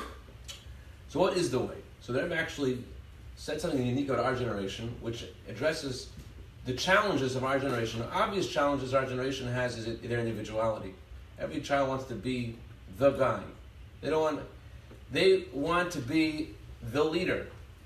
And therefore the Rebbe says the best way to, I know the Cheder has a similar system. I want to share with you what Beis Chaim does. There's a system in the Cheder from 1st grade to 8th grade. The child comes home and is supposed to share something by the meal, by dinner, not just on Shabbos. So the child comes back to school and he has to sign that he did it. The Beis Chaim they do it with a little twist. The child comes to the dinner table with a sock. And in the sock, there are prizes. And the child says, I am giving out prizes to anyone who can answer my questions. And then everyone's like, oh, do you have questions? Do you have prizes? And the child feels like they have something to give. And the child asks their questions, gives out their prizes, and it's a whole different thing. Rebbe told Rabbi Vershoshansky in a private audience from Obreya, Rebbe said to him, every neshama in our generation came down to this world to bring another Jew closer to Hashem. The way to connect to our children, the first way is to the Rebbe, is by making them have a leadership role in doing things which the Rebbe wants them to do. That they should be not just following us, but the way to attract our children is by helping them become leaders. And I want to conclude with one amazing story. Unlike the previous speakers who concluded with another story after that story, I'll just conclude with one story. Rabbi Heber from Kiryat Malachi was in Yechidus with the Rebbe, private audience. He said to the Rebbe, I don't understand how you're able to demand so much from your Hasidim and from me. You ask us to learn, you ask us to daven, you ask us to be good husbands, you ask us to be good children, you ask us so much you're asking. How can you ask so much? The Rebbe said, the most important thing to know is that you can. The most important thing to know is that you could do it. Once you know you could do it, and it's important, then you already find a way. Once you know it's impossible that it can be any other way. This connection is vital to us being Jewish.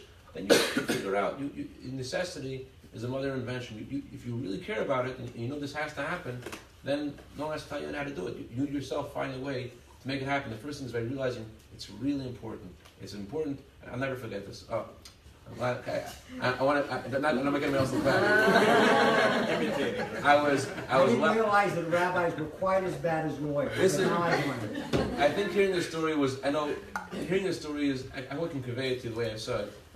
But hearing this story is probably worth coming here tonight. There's a story. I don't know how old I was. I just drove in with Mr. Ira Geshem from Worcester, Massachusetts. We took the 4-hour drive from Worcester to Crown Heights to come to the Rebbe for $. And there's a guy coming out of $, with his child. And he says to his child was a little kid, 4 years old, 3 years old. I don't know how. The child couldn't really understand too much. And he picks up his child. He says, you got $1 from the Rebbe. The Rebbe gave you a bracha. You know how happy this makes me? You know how much happiness I have that you got a bracha from the Rebbe? Not only did this kid get something from that, I just watched that. And I still today, I get energy just from that picture. Our eskashrus, our chayis, our simcha, it rubs off if it's real. And especially, necessity is mother invention. If you care that your child should have it, you'll find a way to do it. My more videos are also very good. Okay, enough said. YiroelSperlin? I'm impressed with everybody that's here. I haven't sat so long since my days in yeshiva. Seriously. You certainly wouldn't have done this with the male audience. Let's put it that way. Oh, hey. So, whatever. Good job, people. I want to say that I struggle with this. I don't know how to bring this to the next generation. My kids are still little. My oldest is 8. And then there's a couple after that. I don't know. And I'm impressed that people here have all the answers and everything is so clear to people. I don't have all the answers. And if anybody's asking me advice in these particular things, I'm completely lost. Completely. And that's why I tend to think, what would the Rebbe say about these questions? And I wonder if the Rebbe would have all these answers. Do this, do this, do this, do this. The Rebbe was a practical guy. And he would say, what's demanded to do today? What do you got to do today? Go do it. What do you have to do tomorrow? Go do it. And that's pretty much what it is. And I'll just say a personal experience that I had this year, which was its transformation in my son's life, I think, and hopefully it will hold off past second grade, was that he had a teacher. He had a teacher. His teacher was Rabbi Fish, who was a fantastic person, who was a bacher by the Rebbe in the greatest years that Chabad has seen. And he took it all in, and that guy is just a sponge. I'm talking about Rabbi Fish as the sponge. He absorbed it then, and he gives it out and the kids drink it up. So I know that it's something that I would have never been able to communicate. So perhaps we have to have our kids surrounded by these types of people. But one thing that makes me uncomfortable with all the answers, and it's a little negative, but we had so much positivity and so many beautiful things. It's a little bit negative also, so bad. And I was sitting by Farbrengen once with Rabbi Wahlberg. I don't know if you know Rabbi Wahlberg. He's a bit of a bitter guy. And then he was between two marriages. Thank God today he's on a third marriage, Baruch Hashem, with beautiful children. He's a fantastic guy. He lives in Manchester. He's part of the yeshiva there. And he was talking that this is, I think, 10 years after Gimmel Tamuz. Not even. Tavshin Samach. What was that? 6 years after Gimmel Tamuz. And he was talking about that Chabad is entering this place where we're so comfortable in the matzav. We're comfortable that it's okay. Okay, so we don't have a Rebbe. We can't see the Rebbe. We have a Rebbe, of course. You can't see the Rebbe. Don't worry. You have videos. You have... what else do we have? We had a whole panel of things. We have inspiration of so long, and we have all these we have all this good stuff. And he's saying we're going into a place where the next generation is growing up comfortable. They're okay. We don't need all these things, but the truth is that I think that if we think into ourselves and sometimes not have the answers, we came here with a lot of questions, and having questions is not so bad. I think worse is thinking that we have the answers. No? Perhaps. If we think that we have it all figured out, and then it doesn't kind of pan out exactly the way we planned, then we get upset and frustrated. But if we understand that we don't have all the answers, and we just have to do our part, and what our part is the best of our knowledge today, and what's our knowledge tomorrow, and I don't have the answers. And what we hope and pray is we say Ad Masai, we want that I think that we can call them dark days. It's the only time in history that such a large group of Jews did not have a physical leader to consult with. And at some point we have to say, enough is enough. Of course, the Rebbe left us with a war chest of stuff. It's a lot of stuff. We have Igris, and we have Likutei Sichos, and we have Teres Menachem. We have a lot of stuff. But ultimately, we want the real thing. We really want the real thing, and let this gathering be a gathering maybe of questions. Sometimes questions are good, and we ask Ad Masai. I never saw the answer to Ad Masai. You ever saw the answer? My kid asks me every day, Ad Masai, when is Moshe? I don't know. The answer. The Rebbe screamed Ad Masai. They didn't know the answer. Ad Masai. And that's where it ends. So we say Ad Masai, and we ask that this year we should be reunited with the Rebbe we all love. It's late. You all have been patient, but I will ask, because I promised at the beginning, and if I'm anything, I'm a man of my word, that we're going to have some Q&A. Yeah. So if any of you have any questions, and you can direct it at the panel generally, and I'm going to direct it to one rabbi so we don't go on even longer with the answer, or you can direct it specifically to something you heard from one of the rabbis. So, never understood why they have that, the buzzer. So, you have a I've been question? taking copious notes, and I'm sorry, I don't remember exactly which rabbi said that they were going to tell another story. I think it was Rabbi Greenbaum. But I'm going to hold you to exactly a minute and a half, so we can keep this going. 1 minute and a half per story? One story allotted per question. Go ahead. I don't know which one to start with. I said you were going to tell us about one story. You had several stories. Start with the most imminent story. Do both. What was Cairo? You said something powerful about Cairo. Rabbi Bigun mentioned earlier about the role of a Rebbe. So before I get to the story, just again, to build on that, we know that the idea of a Rebbe is Nasi, that he is considered to be the leader of Klal Yisrael. The word Nasi is the acronym for Netzutzah Shel Yaakov Avinu, the spark of Yaakov Avinu. in addition to saying that it's an extension of Moshe, there is that idea that it's a spark, the Nasi is the spark of Yaakov Avinu. The Rebbe Farbrengen wants to ask the question, why Yaakov? Why don't you say the spark of Avram Avinu? Why not a spark of Yitzchak? Why a spark of Yaakov? And the answer is, because Yaakov, it says about him that mitosoi shlema, that he had not just one child, not just two children, but he had 12 children. And this was 12 streams of Yiddishkeit. This was every single type of Yid represented in his, and they were all complete in their service of nature. And the Nasi, his idea is that he's not connected to just one person or one type of Yid, but every single type of Yid out there is connected and has a connection to that leader of Klal Yisrael, that Nasi that exists. Okay. To the extent that even someone who may be in the way of that Nasi is getting his life force from the Nasi. It's well known that in the relationship between Hasidus Chabad and the Hasidim that live in Williamsburg, who are called Satmar Hasidim, there was times of extreme tension between them. And that extreme tension led to extreme behaviors, particularly from that side towards Chasidei Chabad, towards the Rebbe, in manners that are unmentionable of what took place. Tremendous pain was caused to the Rebbe at that period of time. There was a particular Yid by the name of Mendel Vechter. Mendel Vechter was a Rosh Yeshiva in Satmar, and he became close to learning Chassidus through Rabbi Elkan, and ultimately some of his students ended up becoming Chassidim as well. Some of them you may know, Rabbi Markowitz, Lefkowitz, these fellows. Rabbi Wolf was there. Rabbi Wolf also. Rabbi Wolf learned in Slobodka, and he got his Alman Cup, and maybe when he was there, he went to Mendel Vechter. We're talking in Satmar itself. Okay. Rabbi Wolf is way younger than the things. We're talking about in the early 80s. Yeah. So the bottom line is, he was in Satmar. Mendel Vechter became ostracized. Not only was he ostracized, they literally beat him up. It was a whole parsha. He had to run for his life with his family and move to Eretz Yisrael. Before leaving to Eretz Yisrael, they wrote to the Rebbe, and the Rebbe asked to give a message over to Mendel Vechter's wife. Mendel Vechter's wife was a mechaneches. She was a principal of one of the Beis Rachels, one of the Satmar girls' schools in Williamsburg.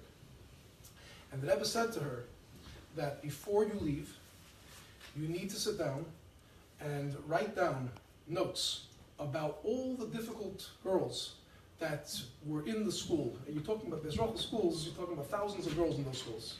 You have to write down notes about every one of the difficult, challenging girls that you had there in the school, and about the relationships that you forged with them, or how it was that you helped those girls.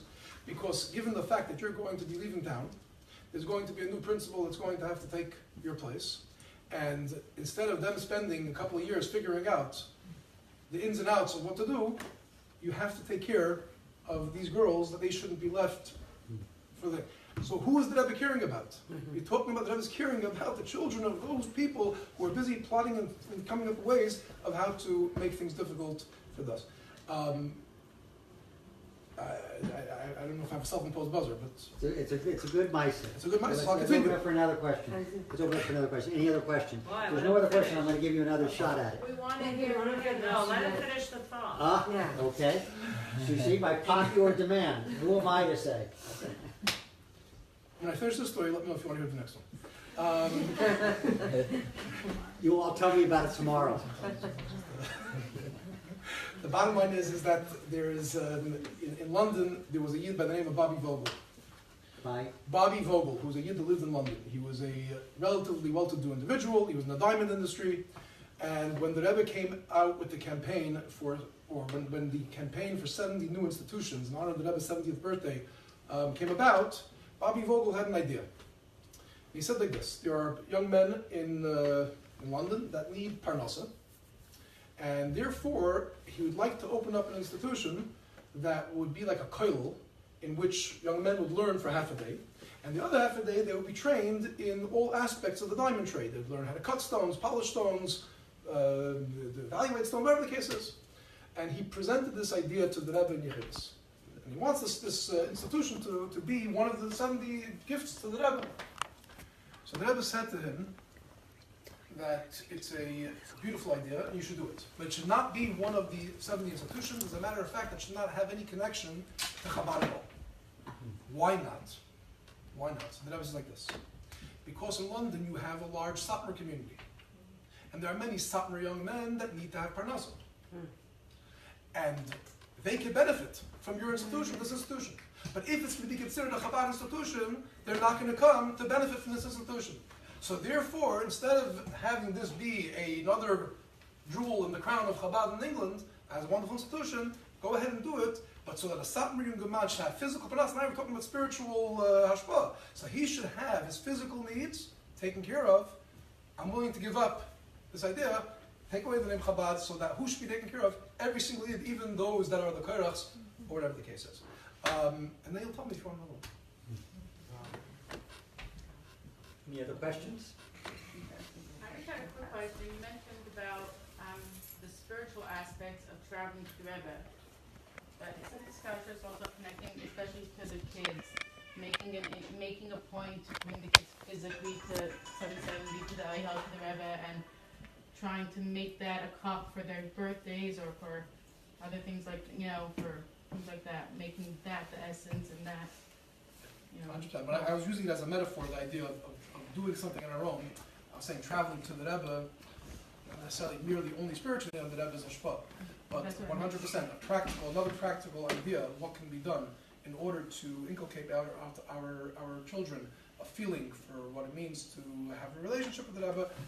In the circumstance that we find ourselves in, is for them to go to 770, to go to the oil, to encourage writing letters to the Rebbe at opportune times, their birthdays and the like, so that they should feel that they have that personal type of connection.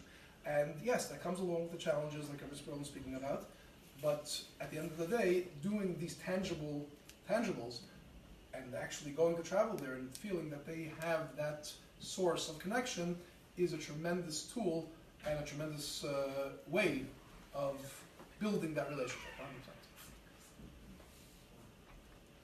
They've actually once said that the hardest thing in the world, the greatest energy there is traveling to the Rebbe. And that's why Molech makes a challenge, and tries to make the most liveliest thing in the world, to make that seem unimportant and cold. And that's actually the Randall Futterfass used to always speak about. Traveling to the Rebbe is even higher than coming to the Rebbe. The traveling itself is a skashus. Any other questions? Yes, ma'am. Sorry. Well, that was just a stretch. So if I want to make it concrete, like let's say this Shabbos will be different than last Shabbos. I was thinking while hearing all this, and maybe we could all, come up with something concrete. I was thinking of cutting out or drawing the entire body and giving each kid a part of the body. The foot, the hand, the head, the heart, the lungs, the nose, the mouth, every part of the body. And everyone goes around and says why this is the most important. And like the feet could say, you can't get, if you want to do the same, you can't do it without the feet. And the hands, you can't do, like everyone says the mila of each part of their body. And then as the parents, say the Rebbe is the Reish Beis Yod, Reish B'nai Yisrael, the head. The feet need the head, that every part, we're all a one puzzle. The Rebbe can't accomplish what he wants without, what are the Rebbe's feet?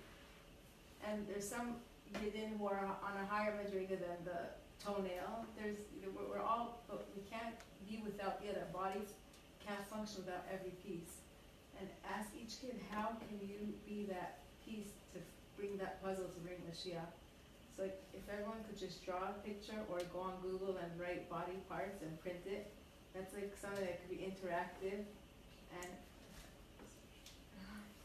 I was thinking, as I was listening, something concrete at the Shabbos table, because it's a Friday night, and maybe even like a special extra dessert, like so they should feel it's a special day, Just my personal thought, hearing all the beautiful words from all the scholars and residents. I have an idea, that's a wonderful idea. I guess one of the questions I would have, and maybe one of the rabbis would address this, is children will have a nose and then a mouth and a leg and an elbow. And will they not feel that there's a hierarchy built into the physical body? The Rebbe is the Rosh. So if I'm the heart and my brother's the knee, do I have something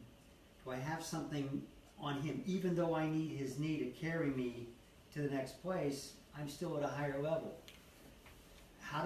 And this is really a question for the mothers more than I think even for us. How do you teach that lesson that every body part is necessary, and also recognize that there are some natural talents and abilities? Like if one brother or sister is enormously articulate, the other is not so. How do you promote that idea of a single goof and a Rebbe when we recognize the Rebbe and we see the Puma, we see clearly that there are distinctions among siblings? How do you teach that lesson? The same way as this house. There's the ceiling, there's the window, there's the floor, there's the chandelier, there's the light, all the little fixtures. But it's not complete without every single part. The roof is the main thing, otherwise the whole house collapses. It rains and boom, it's gone. You have that head, but you have every part is, its function. It's not the same, but it has something that the other one doesn't. I think that's true, and I'm going to end at least my participation. I'll leave it open for the rest of the evening. For the rabbis, maybe to address, and I think especially the elder statesman, a question that the youngest rabbi raised, and that I'm going to underscore, even though I think I might even be the elder statesman here, maybe not a statesman, and that is, we've articulated a lot of explanations and answers and connections, and a beautiful explanation about the necessary holistic, or as we would say, the Weltanschauung, the whole. Every whole is nothing but its parts connected. But we also recognize that with all of these answers, we confront many times situations that don't seem to have explanation or answer. Whether chas v'shalom, Rahman Latzlan, it's a child that just, no matter how much unconditional love you give, is off to their chas v'shalom. Or an illness, chas v'shalom, or waning. There are these things that we confront in life, and those of us who are old enough know that it's full of these obstacles. And there's a certain humility to say, I don't have the answer. And one of the things that my mentor taught me, it's something I think YiroelSperlin articulated, it's a somewhat crass expression to use in mixed company. My job is to die with my boots on. I'm a soldier. I fight the war. The Rebbe says, do this, I do this. This is what I know I have to do. These big questions are above my pay grade. It's for you rabbis. I know that I just have to keep doing what I was told to do. But sometimes, if you're a mother, we husbands and fathers can be caught up in our own shtick too often. But a mother feels every single thing that a child experiences at an intimate level. So when those answers are nice when they're written down or spoken beautifully by rabbis, don't seem to hit home directly. Is the answer there is no answer, it's just a question? Or is there something we can respond to? Well, talking everything that's beyond rationality, that's where Emunah and the Tochen steps in. One of the reasons why we have a yarmulke on our head, one of the explanations, is to remind ourselves that as great as we are compared to all creatures, as Levin, Chaim, we're the intelligent ones, we're the ones that have the capability of understanding at the highest level compared to all other creatures. It's only up to here. Above that, Hashem is unlimited. So the moment we come to that recognition, then we know our limitations. So who are we to say that if I don't understand, it's not good, if I don't understand, it's not correct? Tachlis idea shalinadach, the ultimate knowing Hashem is the fact that you recognize you cannot know Him.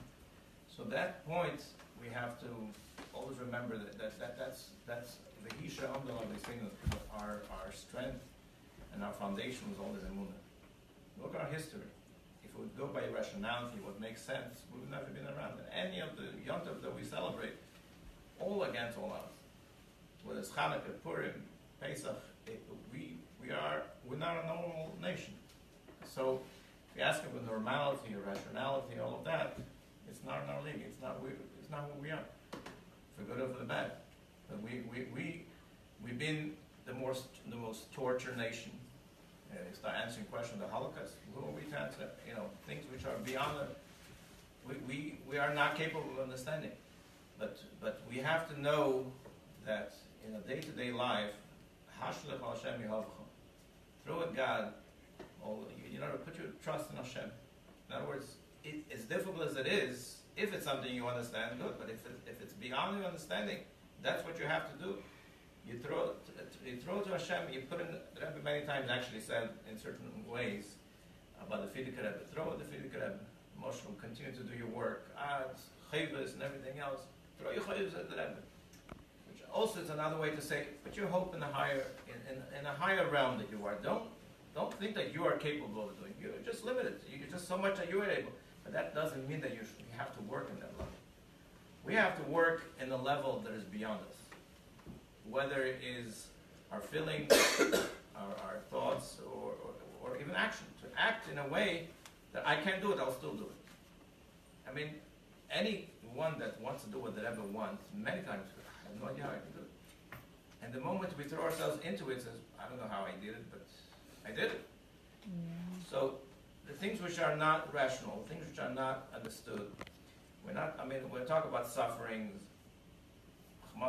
anything that doesn't work the way the plan was, and anything, it's also beyond us. But we always have to remember, if you see from the Rebbe's letters, in any situation, the Rebbe comfort and it was always about turning around that situation into a positive. What could you take in a positive way? And that's really what Gimmel Tamuz is all about. Gimmel Tamuz is about what the Rebbe would want me to do. What the Rebbe want me to do? To sit and cry all day? Of course not. Think about the void, think about the fact that we are, but simply to go and show the Eibishter how akshonim we are. The Rebbe asked us in Chav Chesed to be akshonim, to be stubborn. What's stubborn? Stubborn means it makes no sense. Why are you saying this? Why are you doing this? It makes no sense. I am still doing it. The goal is going on for so long, and Moshe will be any minute. I'm ready, I'm preparing myself. I wake up in the morning, today Moshe will come. You've been saying this for some day. I'm in action. That kind of action is beyond rationality. It works in every part of our life. Whatever reason, at the moment we're about to throw the towels and say, no, I'm going to prove the opposite. I'm going to utilize that supernatural, rational, supernatural, and the natural powers that I have. I'm going to throw into it, and I'll see how this will turn the bitter into sweet. So we have the powers. As I said before, Ein HaKadosh Baruch Hu Mevakesh U'Lefikar. The Eibusha does not ask more than we can. And Ein HaKadosh Baruch Hu B'Trayim B'Reis Hashem only demands from each one. You can't carry somebody else's package. Somebody else is suffering. It might not be. You might not have the kochos, but what the person has in its own, we should never experience that suffering. To be honest, but we have to know we have the strength. Anything that Hashem puts in our life, we have the strength. We have to tap into those treasures. And we'll transform the Golas into the Gola. Yeah. And I just want to add one more thing. With your permission, Mr. Meyer. Please. Okay. I heard this mashal from YiroelSperlin L'Shalom. YiroelSperlin said like this.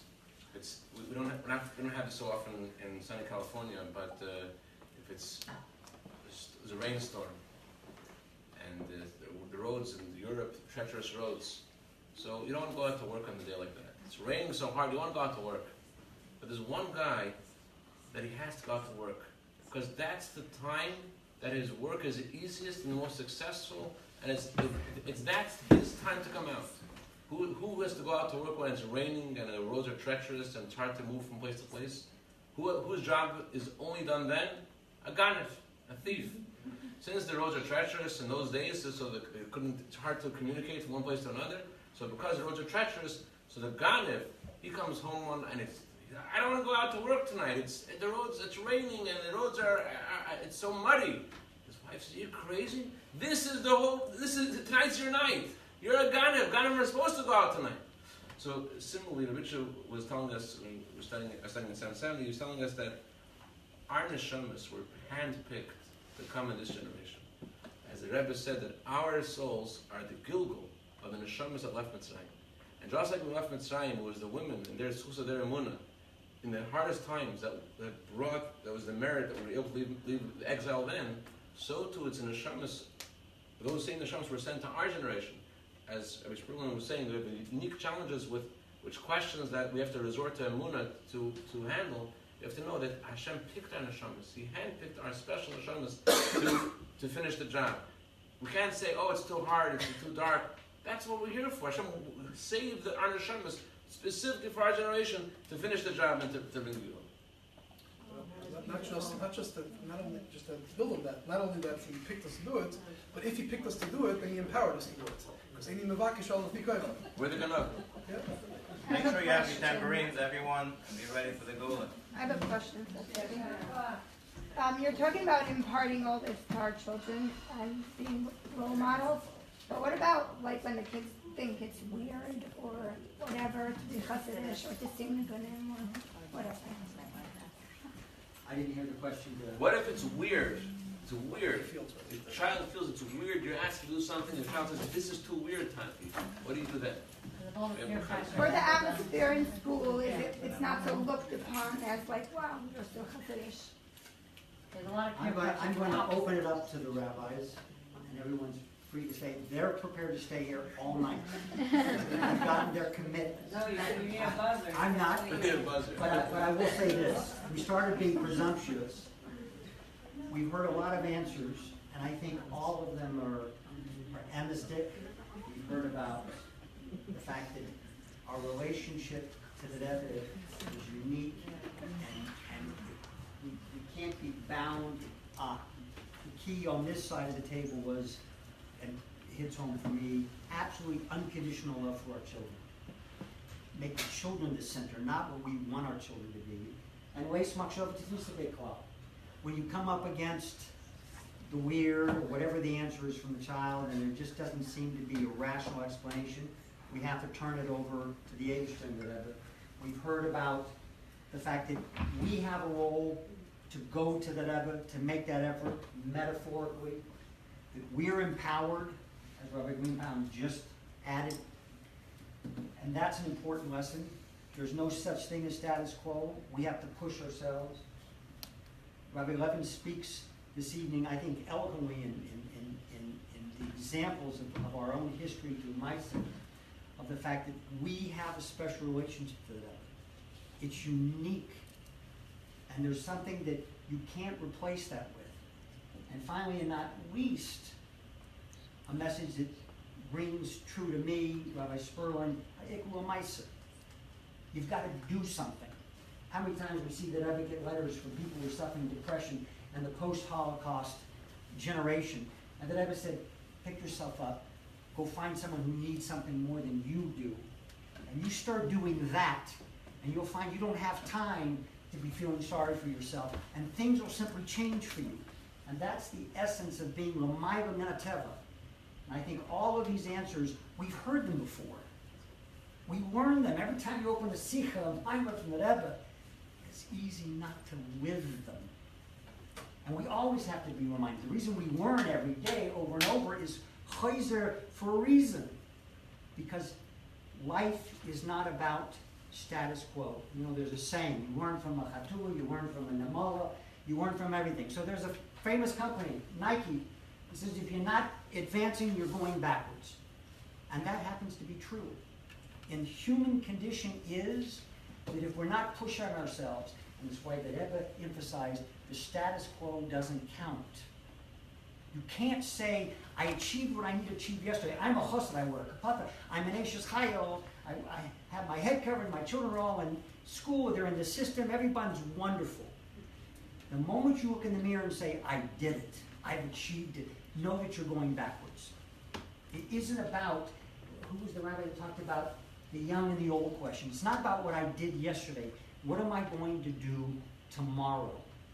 And I think all the rabbis have given us those answers. I'm going back with a lot of preparation for Gimmel Tamuz, because between now and Shabbos, it's about taking each of these lessons and asking myself, now how do I apply it? How do I go home to my son and give him that unconditional love when he's not quite up to my par? And how do I live that life of learning another sikha, b'simcha, and not moaning and groaning about, oh, I gotta go to this whole Shabbos thing for Gimmel Tamuz. Or I need to get back to Crown Heights and be with the Rebbe in Tishrei and do it b'simcha.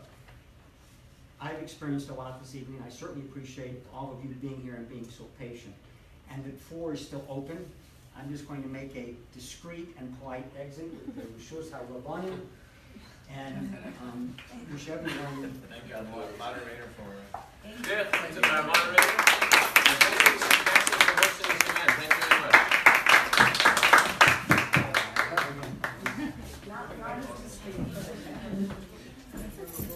Do we get an answer? Do we get an answer before you leave? The question. Well, if it looks weird, we will. Oh, if Charles says it looks weird, it's weird. Okay. No, just the general, the So way the it's- boys look at, or It kids, depends or on the boys. It depends on the situation. Everybody's different.